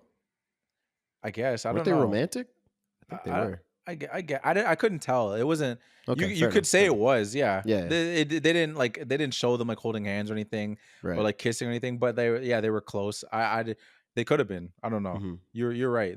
Maybe that was like her partner. But we do get that one touching moment. So like at least we got that with her character. But then she kind of was just gone after that. Yeah. We saw Yeah. her shoot the creeper with all those other people, and then she was just gone until the end. And it was just like, okay, I thought this was like one of our main characters that's going to be involved in kind of like how the movie ends in the conclusion, but they didn't need her after that. She was just Yeah. gone. I thought it Totally. Yeah. was, Totally agree. yeah, So that, and what that means is that means everything. Because when she's in the dinner scene, she's even talking shit to Kenneth, saying, what you're doing is stupid or whatever. But mhm, then at the end of the day, when he gives her an order, she obeys. yeah, So, and then when we have the touching moment with Mickey and she's trying to hook up with him, and then she's like, "Okay, give me 17, you can have 18." It ends up just being totally meaningless. Like it changes yeah, nothing about the movie. It means like the character doesn't even come back, so it's not like, oh, she had love for 17 and then she ends up dying for him or something. Like none of mhm, that happens with it. It feels meaningless. yeah. Which I wanted more from her character too, because they showed her so much that I was waiting for it. I'm like, okay, she's slowly gonna get more integrated. Like again, the time when she sat next to Mickey and she's like, oh, can I sit here? And then Nasha was like, no, that's my man, get out of here. And she sat Yeah. next to him. I was like, okay, there's something building here. We have that moment of them in the room, like we talked about. I'm like, okay, there's something building here. And then, yeah, then as we talked about, she found out, and then just like, okay, and then yeah, Nothing. nothing came Yeah, of I it. think replace that with more Timo story. Yeah, Give no, me I more agree. Timo. Yeah, Get Kai 100%. out of here. That Kai didn't do shit. Yeah. Timo's story was interesting, and because he learns about the letter, and then like there's like we could have got more of that. We could have got him sneaking around trying to avoid or trying to find out who the guy is, who the loan shark, because he has some associate that's on the Yeah. ship. They could be trying to figure out who that guy is, and I don't know. There could be just more to that story that was actually to me interesting. And Kai didn't really do anything. Miss me with Kai. Replace her with Yeah. Timo. I'm 100% gonna read this book now. Oh I yeah, not yeah, because it's like I need to know how close he was to the book. Where it's like, okay, he just did the book thing. I don't blame him. Like, or just like, oh, there's a lot in here. But it's yeah, like maybe you got to leave some stuff out though. But you're always like hesitant because it's like, wow, the book lover is gonna be like, oh, you didn't put Kai in there? He's like, well, if I put Kai in there, you're not gonna get much. yeah, So I'm sure those people wouldn't be happy either. It's like, damn, you put Kai in there, but yeah, I didn't get much. I didn't get much of the Timo story either. It's just like, there's just like a lot of everyone has their story. I'm sure Natasha probably has a background story too. Maybe the politician has like a chapter or whatever. Like mm, I'm sure everyone has like their deep stories. It's just like there's only so much you can do in a 2 hour movie. yeah. No, you're right, and like we said, they greenlit the movie before the book even came out. Yeah. So it could just be that the book's not as great as they thought it would be, Yeah. and the concept's cool, but then the execution isn't as good as it could be, which is exactly the case with this movie, in my opinion. Yeah. I mean, I looked at the ratings on Amazon. It's rated a 4.3 out of 5, Okay, and then on Goodreads it's 3.8 out of 5. So okay, it's good. Yeah, people like it. yeah, good, Yeah. not great, Yeah, it's good. good, not It's great, I yeah, guess. exactly. I don't know. And then like you mentioned, so Kenneth is doing the like a late night show, Oh which was yeah, kind of funny. yeah. And this is when 18 decides he wants to kill him Mhm. because he finds out about the dinner with 17. He's like, this guy doesn't care about you, blah blah blah. I mean, you're an expendable. It's what you signed Yeah. up for, but sure. Um, then they cut into the rock, and then the creepers come out. Mhm. And again, this was like a reveal, meant to be a reveal, but I was like, as soon as I cut the rock, I was like, there's something in there. Yeah. Don't go to an alien planet and cut open things. Yeah, no, 100%. Yeah, that's Alien 101, bro. Like, Yeah, yeah, something's exactly. gonna come out of there. Face hugger. Did you like that scene though? Like when and then 18 comes, tries to kill him, and everyone starts running around trying to capture the creeper and everything. Did you have any notes on that? Yeah, I liked it because it was just so chaotic. I actually didn't think it was gonna be a creeper that's gonna come out of there. I knew something was gonna come of it. I didn't Mm, necessarily predict the creeper though. So that got me that a creeper came out. I knew something bad was gonna happen. I just didn't yeah, expect a creeper to come out of there. And yeah, no, I was on edge because I was like, okay, he's going buck wild right now. Something bad's gonna happen. I didn't necessarily know if he was gonna shoot him right there, like assassinate him, but I was thinking like, okay, maybe someone will get a crossfire shot or something. Like maybe something like crazy gonna happen. We didn't get that. He gets the little nick on his yeah, cheek, which is funny because I saw something like because we talked about how like this character kind of represents multiple politicians and stuff like that. apparently when this movie was doing its rounds at a couple like festivals and stuff like that, some people were thought like, oh, were you trying to do Trump? And then Yeah. like a lot of them were like, damn, you have like a crystal ball thing because like Trump with the ear Oh, with the getting ear. grazed. Yeah. And then he Yeah, got grazed by a true. bullet in this. They're like, damn. He's like, I don't got no crystal ball. Damn, that's true. Damn, I didn't think of that. Yeah, but I liked What it. did you think of Kenneth's character? Yeah, I mean, I like Mark Ruffalo. Like, I thought I thought it was a funny character. The thing is, like, I don't think we were meant to take him seriously. He was just like a goofy Yeah. guy, and his wife was usually kind of telling him what to do. So Mhm. it felt like he was not really in control of his emotions and like have much critical thinking. Like he's kind of just like do whatever. I thought it was interesting the dynamic they had with like that priest with him though. Right. Because I think they're definitely trying to show something there too of just like kind of like having like this inner circle and them kind of like feeding you these things and you're kind of like the puppet just saying the words and they'll be like, oh, you should do this, you should do this. I thought it was funny how they're kind of making him like an influencer, how they had like the lights and stuff like that and like the cameras. Like I thought that was kind of funny. Yeah, it was. I mean, you're right. He's totally meant to be just like this political puppet. Yeah. Because at every turn, every time he's having a speech, his wife is in his ear telling him what to do, telling him what to say. But I don't know. It worked for me. I liked it. I mean, it is pretty one dimensional. Like he's this throughout the whole movie. He's just like this stupid jackass that's like putting on a front of power and confidence. Yeah. But I thought it was funny. I thought he was funny in a lot of moments. It's very over the top. Yeah. But to me, I don't know. To me, it worked with the tone of the movie. I thought it fit. Yeah. It fit the tone of the movie. It was funny. You're totally right. The influencer thing, like when they're later driving through the snowstorm and he's got the camera on him and he's standing up big and strong and I'm gonna give this speech. It was great. He was killing me. Yeah, and the veneers are freaking hilarious. Those big chompers, man. It should look So good. hilarious, man. Yeah, it kind of was made me good. think back to Snowpiercer too. What did she play again? Tilda Swinton. Yeah, didn't her character kind of have like choppers like that She too? did. She It did. kind of made me think of that. Yeah, that's a good one. Yeah, but that's a good one. I like that character too. He was funny. Yeah.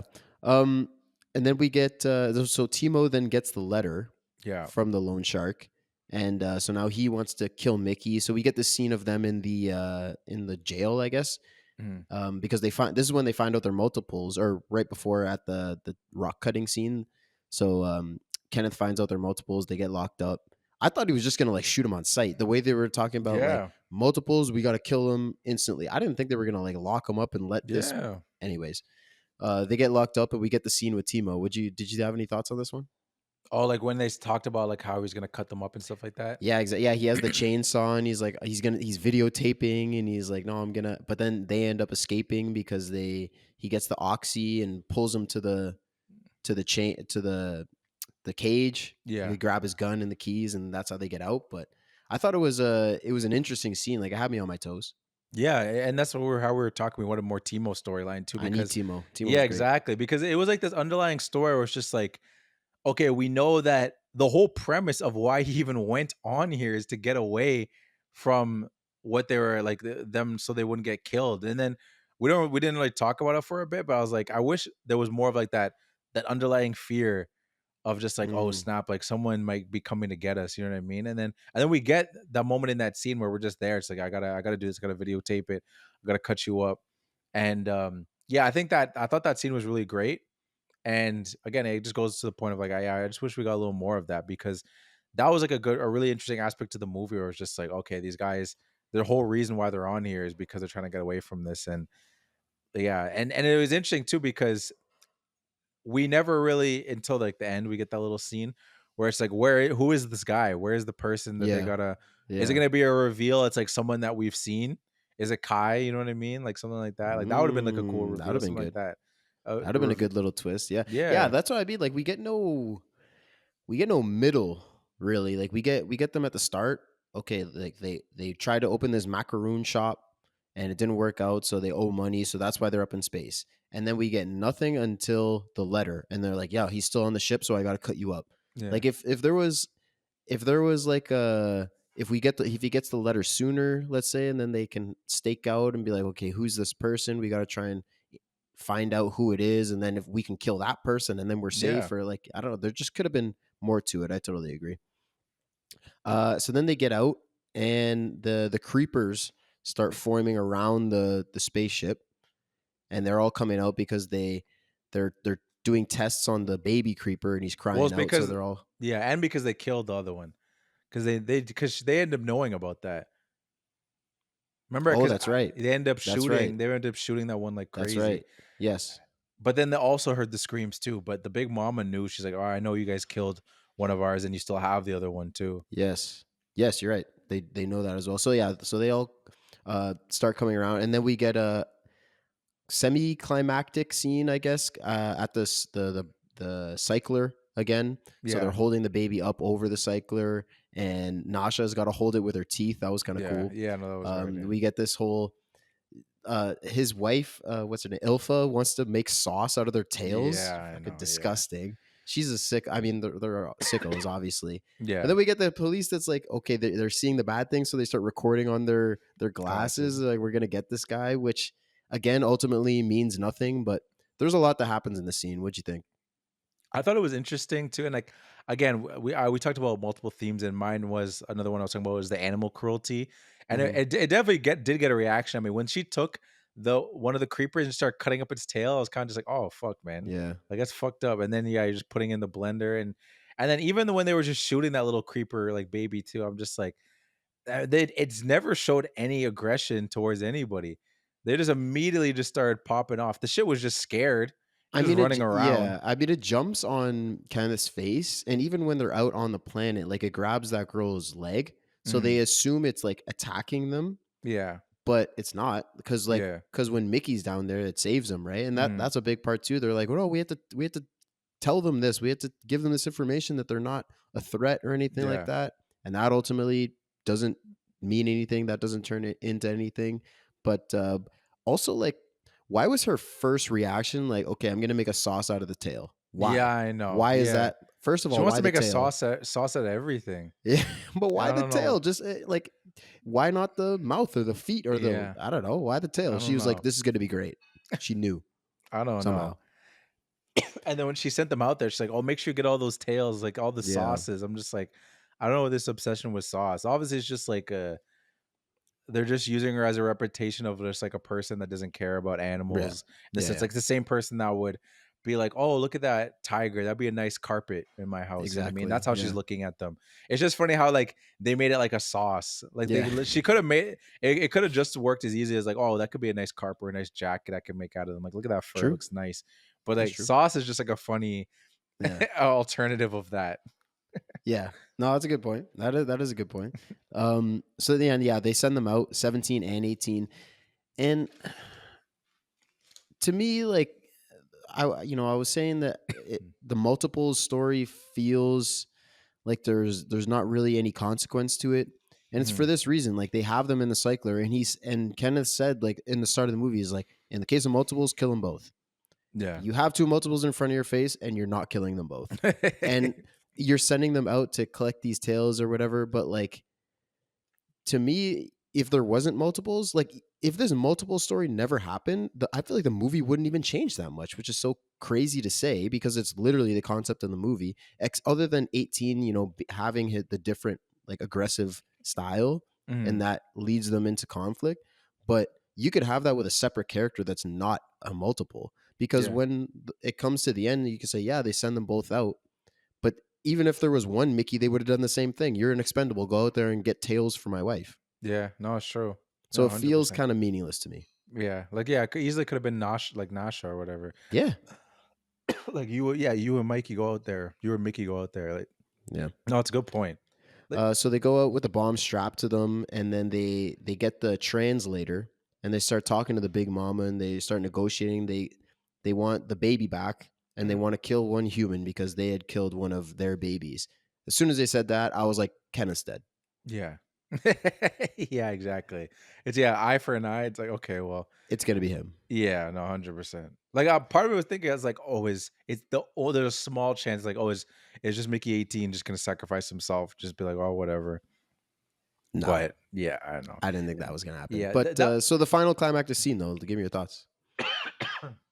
I think overall, like, I don't think I have anything wrong with just like a nice like happy ending or anything, but again, we talked about how we didn't get any per se like crazy like twists or anything like that, or like something like it felt like we're very like you knew what was gonna happen. Like the fact that you Yeah. even said like, oh, it's gonna be Kenneth. It's just like I feel like we were watching that closing scene being like, I feel like I know what's gonna happen. Like it's gonna be that he's gonna sacrifice himself, probably they're gonna explode, he's gonna be done, and then happily ever after, no more expendables, da da da, and then Yeah. roll credits. And that's basically what we got. We Yeah, got the one thing we got exactly. it that was maybe a little different, that I wasn't sure if there was like like another meaning behind it, of just like the little weird dream he has. Yeah. There's like I that was was gonna like ask you about that that was like a too. little interesting thing that we got, but I don't really know what really to take from it. Like I don't know if you had specific thoughts on that.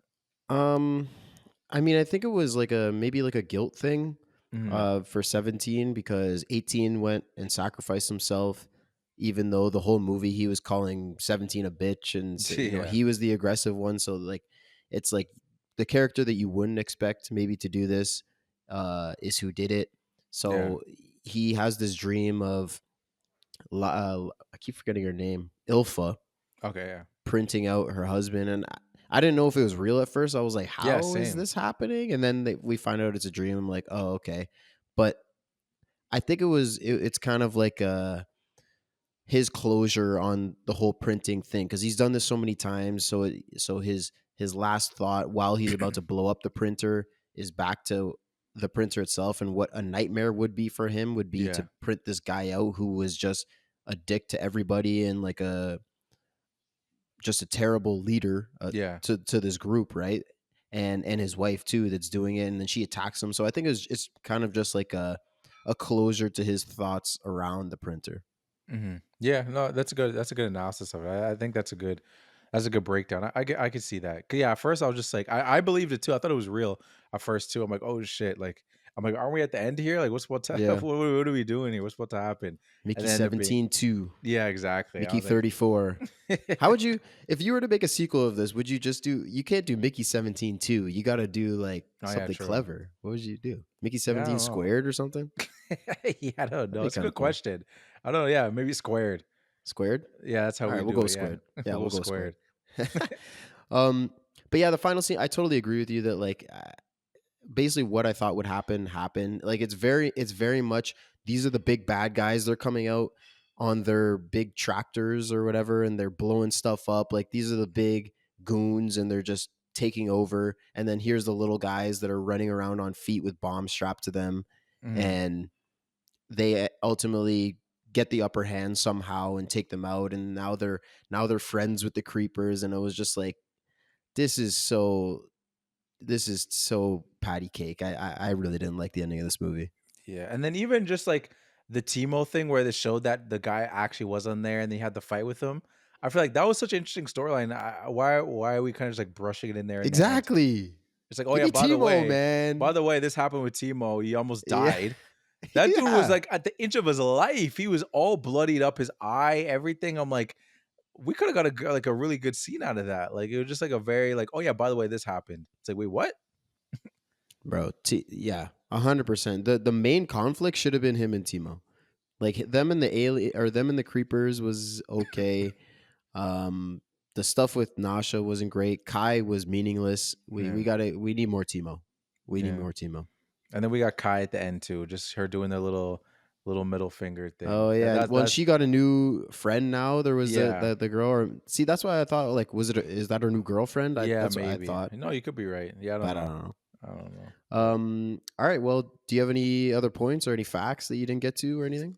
Oh yeah, I guess it's just a little things I saw from Bong's interviews where it was just like him talking about how he picked Patterson. Like he was talking about Okay. like how, as he was doing Parasite, he watched Uncut Gems. He was talking to the Safdie brothers or whatever, and he talked about like then he watched like Good Time, and like he saw the him in that film. He's like, okay, this guy. He's like, I like this character. Like I think I could use that guy. But he was thinking, he's like, because again before he's like that was like the Twilight guy. I didn't know how much range he Yeah. had. Then I saw Yeah. him in Good Time. I was like, okay, this guy's he's that. And then I also like saw him in Batman. And then he also said he saw him in the Lighthouse too, where in the Lighthouse he goes kind of crazy. He's like, okay, he has like he can do these different ranges. And he looked at his character in Lighthouse and he was like, okay, that's 18. And he's like, and then Right. I feel like he can muster up doing 17 somehow. So I thought that was kind of interesting how JB is such a movie nerd. He watches everything. It's funny. Yeah. It's interesting for him to say that. It is. And I think Pattinson was really good in this movie. I think Yeah, I like agree. playing two characters basically.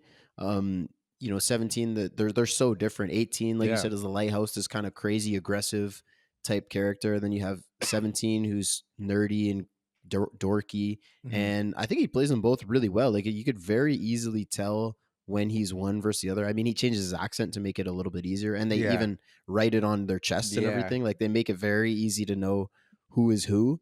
But I thought he did a good job. Yeah, and then even the burn on the face too. They did these subtle things to help out the audience too. Like this is 18, by the way, burn on the face, Yeah. because now they're not shirtless, so we can't just like write on their chest. But honestly, for the most part, you don't even really need to do that. Once you hear one of them talk, Yeah. I feel like The you know accent it's like, was- yeah. oh yeah, that's 18, that's 17. You know what I mean? Like, and it's not Yeah. even just the accent too; it's just the way they're talking, the cadence. True. One is True, way yeah. more aggressive. 18 was always And what they're about- saying. Yeah. True. Yeah. It's just like if this guy wants to kill Kenneth, okay, I'm assuming that's 18. Yeah, exactly. Like 18 was about that action, man. 100%. I keep saying 17 and 18. It makes me think of androids. Yeah, I was thinking DBZ. that too. I was thinking that. As I was taking my notes when I was writing down 18 and 17. I'm like, oh, this is like DBZ Android Yeah. 18 and 17. Yeah, Those these jokes, yeah. just androids, bro. All right, do I have a fact? Yeah, I do. So, in the initial script reading, Robert Pattinson imitated the voices of Johnny Knoxville and Steve-O from Jackass for 17 and 18. And apparently JB told him not to do Steve-O. So I guess he liked Knoxville but didn't okay. like Steve-O. Yeah. I mean, Steve-O, I don't know which Steve-O he's doing, because Steve-O now kind of has like a raspy, like smoker's voice. So I don't know if he was Yeah. doing that one where he's like, okay, that's too much. Right. But Steve-O like has a wild voice just regardless, even before the freaking smoker's voice. But Yeah. I think that would have been a little too I just much. found that interesting. Those two guys, like why those two guys? That is interesting. That is an interesting pick. I do find that interesting. Yeah, I don't know. I don't know. It's random. but- Did you have anything else? No, that's it. Oh, I guess there was one little goofy thing that apparently they used for the snow, and a lot of the snow scenes they used salt, which I thought was just kind of I random. did see that, yeah. Yeah, and then I saw JB talking about how like it ruined his sneakers, which I just thought that was Yeah. funny. Like dried them out, I guess. Or I guess so. I don't know. And I feel like when you get salt, when you use like salt, like for snow and stuff, sometimes if you get salt on your shoes, it kind of like, I don't know what it does to them. oh, exactly, well, but you kinda get the like, stains. yeah. Like if so you I think about it that in the was that. winter, right? Like the road salt, Exactly. it stains your shoes. Yeah. So I think it was that. But I was like, why use salt though? Like, Is that what kinda most right. people use for snow? I don't know. I don't know. Maybe it is. Maybe it is. I wouldn't I know. really don't know. But Yeah, that's all. All right. All I got though for facts. well, then let's get into the filmies. Get into it.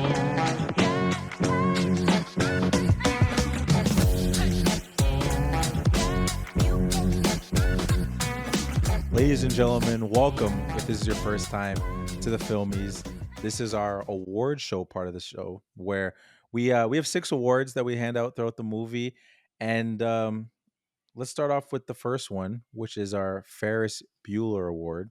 So Scott, who gets your Ferris Bueller Award? I gave it to the scientist that's watching videos while Mickey is getting printed out and falling. Like you were talking about it, right? He's getting printed out and he's falling out of the Oh, yeah. machine. And there's one where it happens twice, which is already friggin' lazy. Like there's a table there that he rolls out onto. Why is that table not just always there? Like why Yeah, do they that's even what I was move it? thinking too. Like, what else is going around that area? Yeah, I don't know. But like specifically for one of them, the guy's like sitting on a stool and he's watching videos or on his tablet or whatever with his headphones on, and Mickey's falling out, and then the girl comes and is like, "Hey, like help me." So Mhm. I gave it to that guy. That's good. No, that's very good. And I guess I didn't explain again for our first time listeners. Our Ferris Bueller Award is like our AK, our lazy award. So we give it out. Yeah. It could be actor, director, writer, anybody that's involved in the movie. It's just something that happened in the movie that we deem as lazy. We don't think it ruined the movie, but it's something that's funny that we want to point out. And Scott gave a very good lazy award because that guy very much It's deserved lazy. it. That's Very literally just lazy. laziness. He's Yeah. he's on the clock. You should be working. You're printing out a guy. Why get the table in position? Literally the definition of you have one job. Yeah. And like that's part of the easiest part of your job. Make sure the It's table gotta is be. there. It's gotta be the Yeah, easiest like- part of his job. Yeah. It's not hard. I don't know. My Ferris Bueller I gave to Mickey. And it was a very glaring one to me too, because to me it's the whole concept of this movie where it's like he didn't read the manual. Oh, They asked true. him, do you know what an expendable is? Did you read the manual? And he was like, and he's in his head, he's like, I didn't read the manual. I don't know what it is. That's Yeah. crazy. You're Yeah. signing up for a job. You have no idea what it is. You're going onto another planet to do a job and you have no idea what it is. Yeah, I mean, in his defense, he was like, I just need to get off this planet. Yeah. Like, no matter what, I had to get on this ship. No matter what the job is, I don't care what it is. I'm going to do it. But you're right. That's just laziness. That is just because even if you're like, I'm applying to be an expendable because I know I'm going to get picked, still just read what it is. That's you're what I'm going you're saying. going to be doing this job. Like, read the freaking manual. Like, I can't imagine how long this manual is to get to the point of like, you are going to die and get recreated. I true. feel like that's It got to be can't be the that first long. sentence. At what point, like, I feel like on the first page, they probably let you know that. And then everything Yeah. else is probably just like the legal and the medical and reassuring you that you'll be okay and like all that stuff. But I hope on the first page, they let you know you're going to be our guinea pig that's going to die. Like, that's all you got to see, man. That's a good point. Just read the first page at least. And another thing, like just the name, expendable. Yeah. That should give you a red flag. Be like, maybe I should read the manual here. Yeah. No, 100%. Because this name is giving me expendable. That doesn't sound too good. It really doesn't. But all right. So our next award is that we have a self-explanatory, our fit check. So who gets your fit check in the movie? I gave it to Kenneth, Okay. and it's at the dinner scene. Mm. It's he's got on. I mean, his pants, his shirt is just like regular like suit, formal attire, like a white shirt. Yeah. I think it's a black pant. I don't even actually know. We might not Okay. even see it. Wouldn't have been that crazy because I didn't write it down. Yeah. But to me, his jacket, it was like a velour, like dark pink, like almost burgundy suit. Mhm. Was fresh as hell. And then we also get a quick shot of him, like he grabs Mickey or something, and we get to see his watch. He's got this massive gold watch. I was like, okay, yeah, that's my fit check. Yeah, deflects. He's wearing that watch throughout the movie too. Oh, was he? I Okay. noticed that. Yeah, like whenever he's showing his arm and stuff, he's always rocking that watch. So It was that's clean. that's the Rolex that stays with him all the time. I guess I don't know if it's Yeah. a Rolex or whatever it is, but Probably. and the reason I noticed that too because I also gave it to Kenneth, but not for the same fit. Unfortunately, Okay. that's how I noticed he had the gold watch also because during my fit he had that gold watch on. Nice. Okay. And it's during that the rock ceremony. So Okay. he's got like this black, it's like all black suit, but it's got like the gold circles on it. I thought it looked kind of fresh. Like the undershirt was black. He got his gold watch, and he has like this little pin too. I just like the contrast of the gold and the gold circles on top of the black suit. I thought he looked fresh. He got his hair slicked and everything. It was just like, yeah, he was just. I feel like he was gonna get it. He was just styling and profiling throughout the movie. Everyone else is kind of just in uniform for the most It was him part. or his wife. That's literally. It couldn't have been like who else could it have been? No, exactly. Everyone Nobody else flossed was out. doing it. Yeah, everyone was just. 100%. Yeah, you're right. In uniform. That's it. Exactly. So when you got Kenneth, I got excited, but I was like, he got so many fits though. Yeah. Yeah. I mean, like, again, I was like, it's gonna be them. So I was like, because she has some bright, Yeah. and some fancy shit. She was going off too, but Kenneth was washing her. Sorry, No. Alpha. That's fair. So our next one, again, another self-explanatory award. It's our quote. So Scott, what was your favorite quote of the movie? I give it to the a board member back on Earth during like the ethics hearings.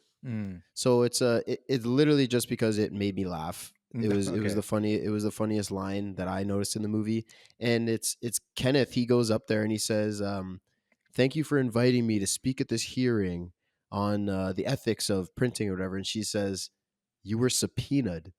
And I was just like, it's just like this political moron up there. He's like, "Oh yeah, I appreciate you. I could invited me to this prestigious event. I really paid it." It's like, you legally have to be here. Shut the hell up. It made me laugh. It was funny. No, that's good. That made me laugh too. Again, this movie has a lot of humor in it. Yeah. I mean, there's so much. It's hilarious. Like that's one thing I will not take away from this movie. I will not say it's not funny. The movie's funny. There's a lot of good humor in this movie. Again, I just think our disappointment is we thought we were gonna get more than the humor. True. And yeah, the humor, I totally agree. Like yeah. it's a sci-fi comedy. I would call this like a comedy. So, Yeah. but you're right. We could have it could have been so much more. Exactly. But no, Could've been so much that's a great line. My quote goes to Nasha, and it's when they're arguing, but this is kind of like after the Mickeys have been what's it called? Have been captured and everything. Now they're going out, and she's arguing with Kenneth, and then they're screaming back and forth. Then she screams at him that like, "Oh, where are the aliens? Like, you idiot!" Basically, to me, it was just like a line that stuck with me, just because it's just like, yeah, like no one's was saying it, but like the way that they keep talking about these creepers is like, oh man, like we got to get them off this planet. It's just like, we're the ones that are coming to their planet. Like, why are you trying to eliminate them? You know what I mean? It's Yeah. just like, we're the problem here. You know what I mean? It's not like we're on our planet, they came to us. It's like, we got to get rid of them. They're trying to take over our planet. Like, we traveled all this way to come to their planet, and now Yeah. we're messing up with their shit. They haven't even really done anything yet. Like, we think they're creepy looking or whatever, but like maybe they probably think we look just as weird. 100%. You know what I mean? Like, they're calling who knows what they call us. Yeah, true. Yeah, you know what I Yeah, we don't mean? know what Like, they call us, but you're totally right. We are literally the alien invaders right now. yeah. That's literally what this is. We are invading their planet and trying to kill them all. And how many horror movies do we have of people doing that to us on Earth? Yeah. And No, they're the exactly. big bad guys, and now we're supposed to be the good guys. Fuck out of here. Yeah, exactly. So I thought that was a good quote, just because Yeah. it was just memorable to me. It stuck out to me. So I was like, okay, I'm gonna write that down, because I was just like, a good little back and forth, her just screaming at him in that moment. Yeah, you brought it up a little bit earlier. You had mentioned it, and I was like, oh, that was a good quote. Maybe that is his quote. And I mean, it's always tough in like a new movie, like at the theater, because if you have like a longer one, like you trying to remember it and write it down, Yeah. because you can't like pause and go back or anything. So like once you get one, you got to just stick with it. But Yeah. that was a good one. I like it. Thank you. And that's kind of I kind of went with that too. I was like, okay, we're the aliens. I was trying to think I could remember some other things in there. I was like, let me just go like, we're the aliens, just because it's very short and concise, and kind of just elaborate on it, because like it's just like that part that she said I really liked, and then I don't know exactly what she even said, everything leading up to it or after it, because like again we Yeah, I feel watching it like it was just live. like we're the aliens, you jackass, or Yeah, or something. something She something called like him. that. She called him something. Yeah. Yeah. But yeah, so our next award is we have our six man, aka our Nas Reed Award, and it's coming close. Nas Reed it might be this naming this award someone else pretty soon. Probably got Probably. like 2 more months. Yeah. But our Nas Reed Award Enjoy basically it, is, Nas Reed. yeah, exactly. Our Nas Reed Award, or aka six man, it's just an award we give out to someone that didn't have like a huge role in the movie, but like in their small role, we thought they showed out, they popped, so we want to give them some credit. So who was your six man? I gave my six man to Dorothy, who Okay. is the scientist that Yeah. the young girl. Mhm. Um, so she gave him the translator for one. Yeah. You know, she went out of her way, didn't have to do that. Throughout the movie, you know, she wasn't with the animal cruelty for sure. You know, she Yeah. had the creeper, and she kept going Yeah. and like trying to like communicate with her, or let Mickey know that she was trying to communicate with it. And you could tell that she actually cared about him too Mhm. throughout. You know, like she was doing the experiments on him and everything, which, so you know, she's not 100% verified, I guess, but Yeah. you could tell she at least, you know, saw him as a human on a human level, and didn't want him to suffer too much, and tried to help him out when she could and everything. And she wanted to save the creeper. She just, I don't know, all in all, solid person. I Yeah. fucked with No, her. no, that's good. Yeah. So it's funny because sometimes our six men end up just, it's either they were really funny in this moment, or like they had Mm. this really small badass scene, or sometimes literally like, oh, they were really helpful in their small Yeah, small moment. Like I think I did 100%. that in, yeah, in actually I don't want to give away my six man in another movie, so I'll save it. Okay. But sometimes it's literally like they were just very helpful. Like they Yeah, move the plot along in their small moments in the movie, and it's just like I gotta give them some love for that. especially if they help our, like, the good guy. Like Yeah, no, they helped exactly. our guy Mickey. You know, he needed that translator. How else was he supposed to communicate with the Big Mama? So, Yeah, yeah. I like how we're just calling her Big Mama. Like, well, you called her that once, and I was like, yeah, I know. I'm sticking with it. I love it. Also, I'm dying because I said Big Mama, and then when you said Big Mama again, I kept in my laughter. I was like, oh, we're going with Big Mama, I guess. I like it. So my six man goes to is Artiki. Or like Art, I think that's how you say his name. That's how it's spelled here, but Okay. it's another one of the scientist dudes. It's like that main dude. Like, remember when they're at the dinner, when that guy comes through and he's like, "Oh, sorry, sir. Like, we were trying to Oh, yeah, test it." yeah. Like that dude, like that big, like kind of like wimpy dude. I just thought he was funny because he was kind of like a wimp the whole movie, man. He's so like subservient to Kenneth like the whole movie, and it was just killing me. And there's specifically he had a lot of funny moments of him just being like a bitch, and like even when him explaining things where he's just like talking, just like, oh well, like that's the translator, sir. I'm like, I don't know why he's so scared of Kenneth. Like he's like this. Like we've never seen him be violent with anybody. It's not like he's Right. slapping around scientists and stuff like Yeah. that. He's the only one that talks with like this kind of like whimpered like tone with him, and I thought it was funny.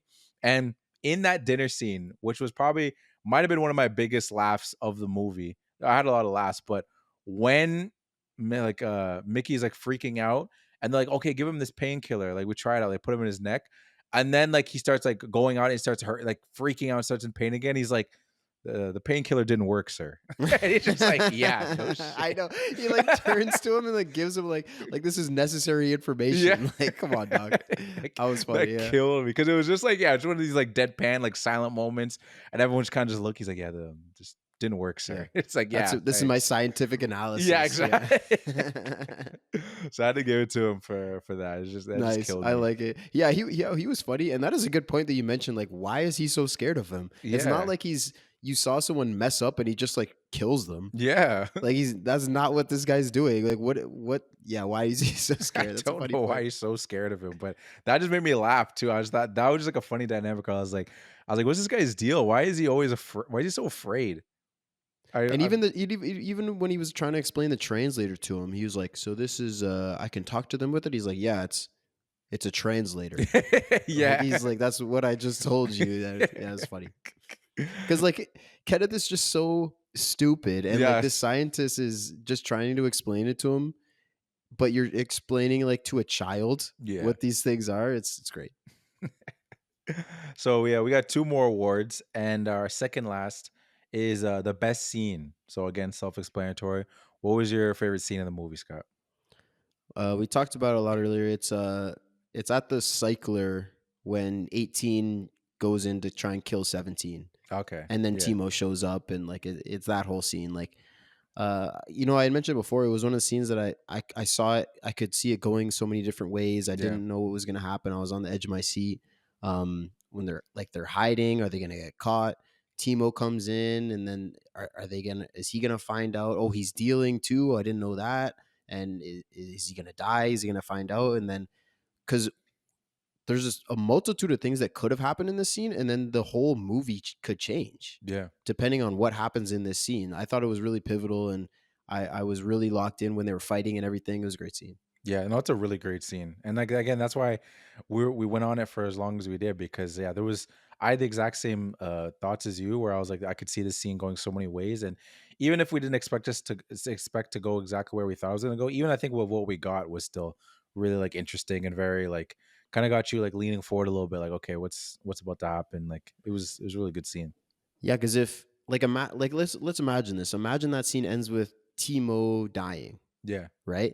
Then we don't have to worry about the loan shark anymore. That's not going to happen. Like none of that side. I mean, we would hate that because we love the Timo story, but that would be a big impact on Mickey too. He'd be like, "Oh, my friend just died," and Yeah. maybe he would descend into depression or something. It could change things in his psyche.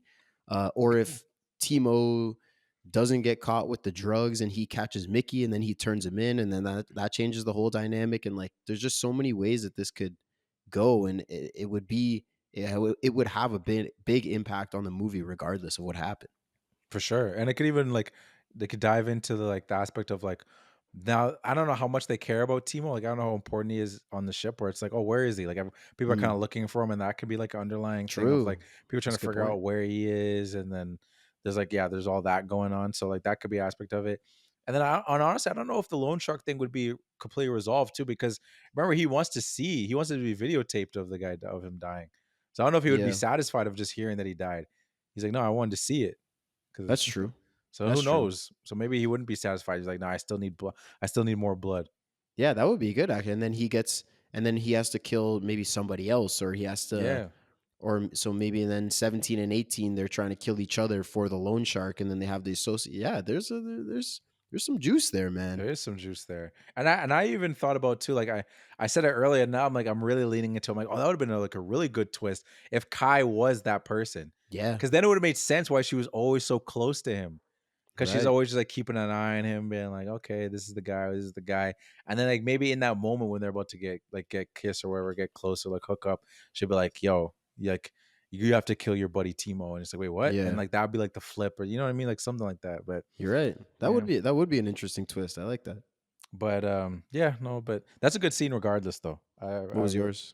So my best scene is the I just mentioned it. It's the Mickey and the Kai scene. Oh, okay. Yeah, so I kind of like segued myself into it.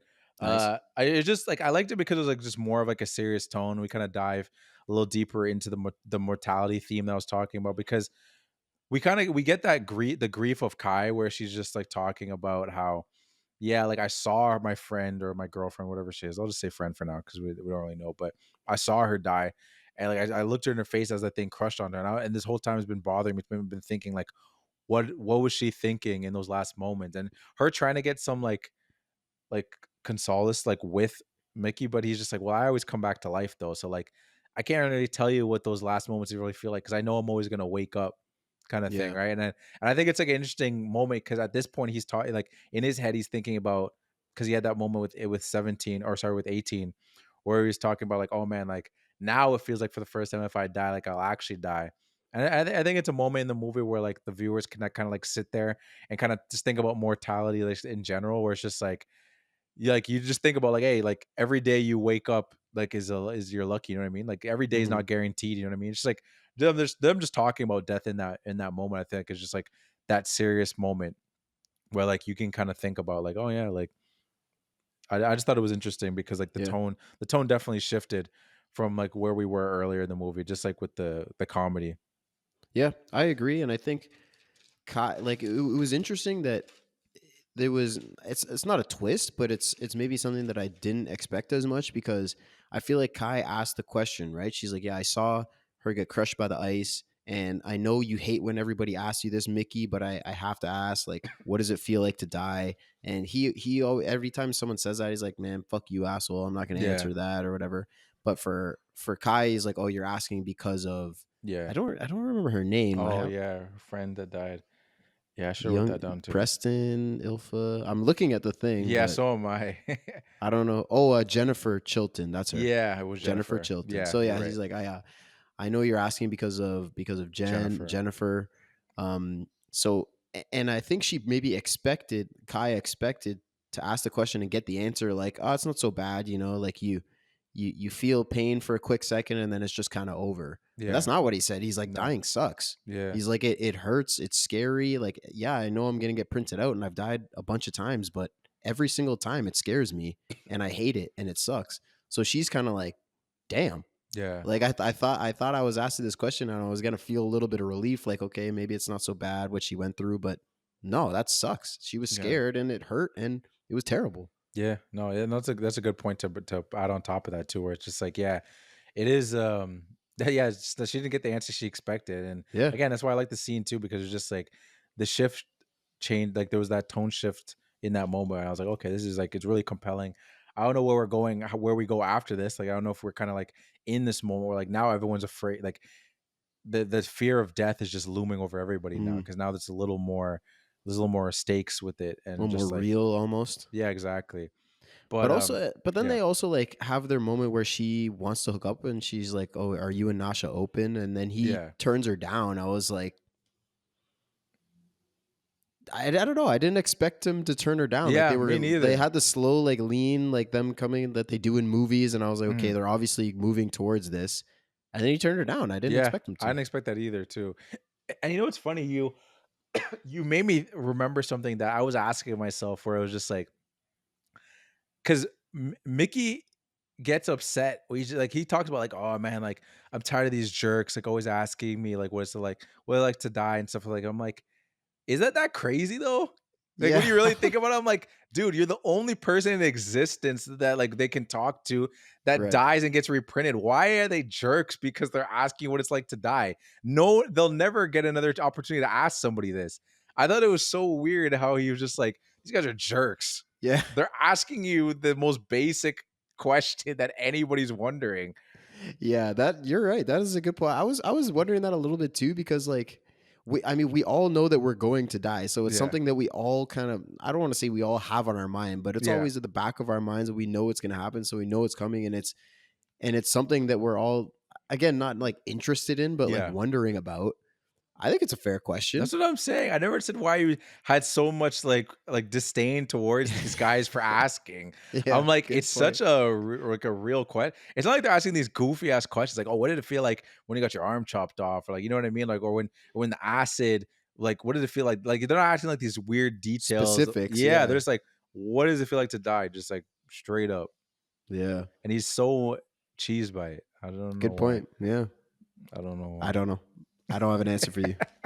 All right, so last but not least, we have our MVP award. So again, self-explanatory. Who's your MVP of the movie, Scott?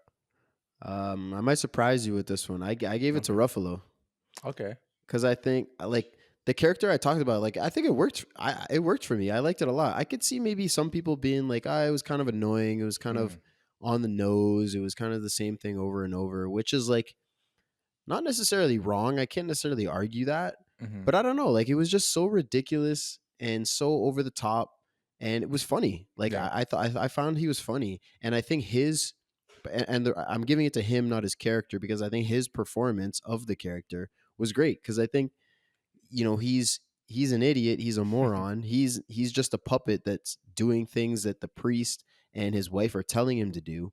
So, but he played the two sides really well. Like whenever he's giving a speech, right? He's standing up straight and he's strong and he's confident, and then he kind of lowers himself and like gets advice from his wife or gets the advice from this Mhm. guy, and he looks vulnerable and like someone that easily be manipulated. And then as soon as he gets this information, he turns around, and when he's saying it to the public, again, big, standing strong. So like Yeah.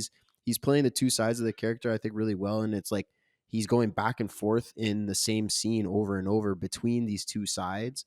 And like I said, I think it worked for me. He was funny throughout the whole movie, Yeah. and and to me, it was not the best part of the movie by any means, but like it just worked. Yeah. It stood out to me the most.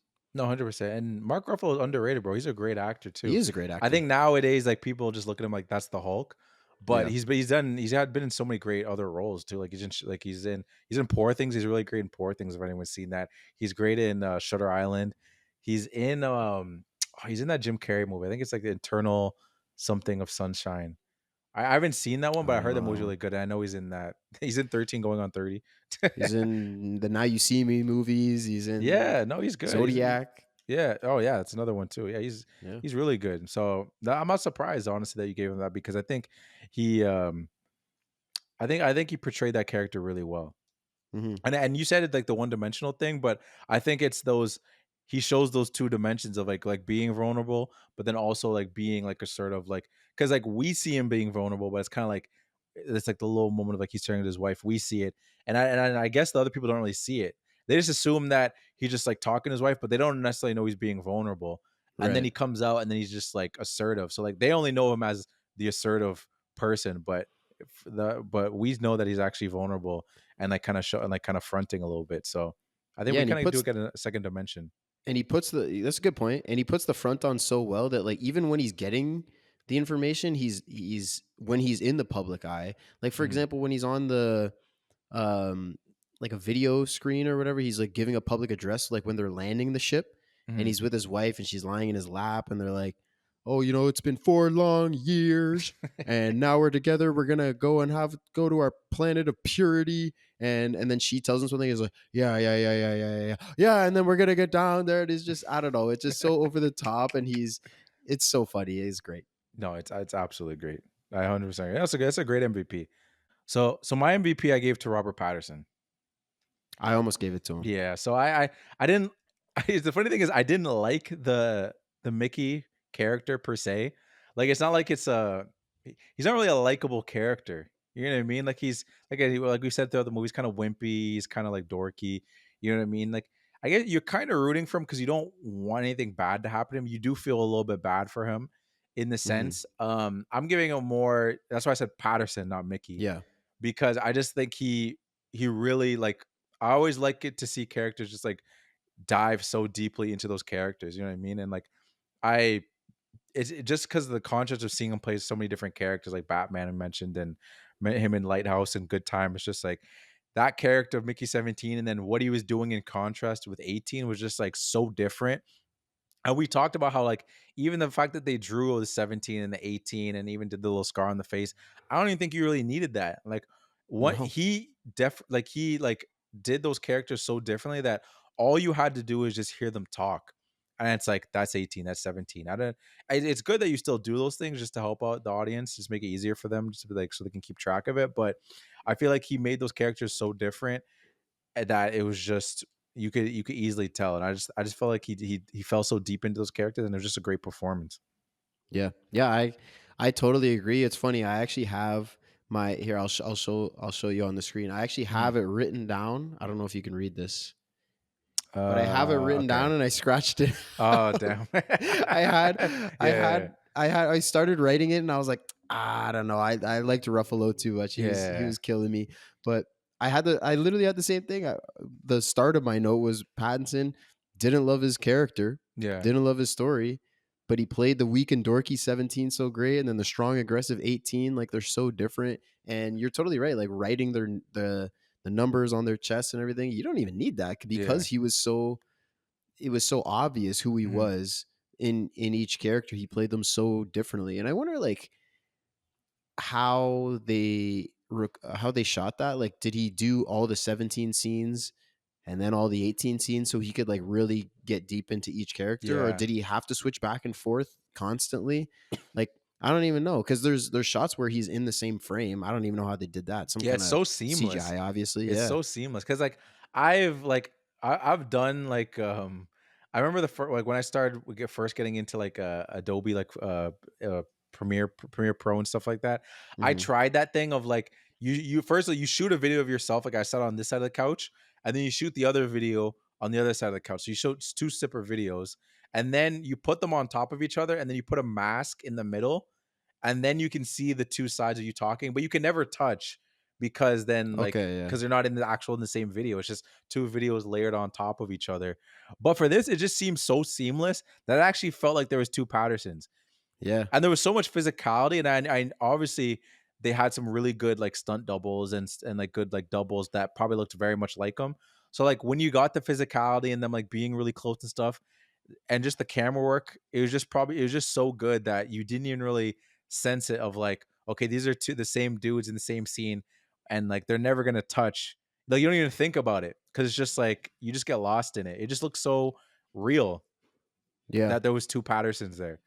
Yeah. Yeah. I don't know. I'm sure some of it was, like you said, one shot over the other. I'm sure some of it was double and then they just touched up like his face or his hair and like, little Yeah, things like that just to make it look seamless. But I don't know. It yeah, looked good. no, it did look really good. I agree. Yeah. And his performance, great. Good Yeah, point. no, really Yeah. great. I like it. All right. Well, then there you have it. That's going to do it for us. Yeah, no Thank certifieds today. Huh? No We're certifieds. close. We're close, but Yeah, I scratched out a certified. That's crazy. and our fit And we checks was have close. our fit check was close. Yeah, but that's basically it. Yeah, that's it. Basically it. But hey, But still, maybe next oh, time. maybe next time. Well, next time we're gonna have March Madness episodes. Yeah, So true. we'll have one more. Well, by the time this is out, Yeah, by the time this is out, though, I think the thing might be live if you're listening to this like as this is dropping. yeah, I'm sure some people listen to it days or weeks or whatever Yeah. later. But yeah, next one we're gonna have March Madness episodes. We're gonna jump into that, and that means the tournament's starting up. True. Ooh, I'm excited for that. I'm excited for that too. All right. Thank you for listening. We really appreciate it. We hope you enjoyed Mickey 17, or you're in the middle like us, or you totally hated it. Whatever it was, let us know what you think. I'm interested to hear what you guys thought of it as well. Like I said, I threw up that poll before, but we hadn't seen it yet. Let us know now what you think of it. Throw in a comment, DM, whatever. We're on Instagram, TikTok, and YouTube at the Film Room Pod. If you enjoyed the episode, we'd appreciate a review on Spotify, Apple Music. I guess you can't do that on YouTube, but you can give us a thumbs up. Maybe Yeah. that'd be pretty cool. And Dion, do you know? I have a question for you. Okay. Do you remember like back down in elementary school when you'd like slap someone really hard on the back? Do you remember what that was called? Oh, 5-star. 5. Oh, Yeah. 5-star. You're right. 5-star. Yeah. Hey, that kind of works out because how many stars do you think people should? 5. Oh, 5. wow. Yeah. 5. Wow. That's crazy. I had no idea where you were going with that. We didn't plan this. No. 5 stars. I thought of guys, this the 5 other stars. day. I was like, I'm gonna make this stupid joke on that's the good. podcast. It's That's gonna be good. great. That's good. So- 5 stars, guys. 5 stars. Yeah, hit us with the 5 stars. We'd really appreciate it. And other than that, we'll see you next week for March Madness. Dion, take it away. I would just make sure you don't forget, guys. Like, you always have to remember, if you're signing up to be an extendable, just read the manual. Read the manual. Just read the manual. And peace out. Peace out.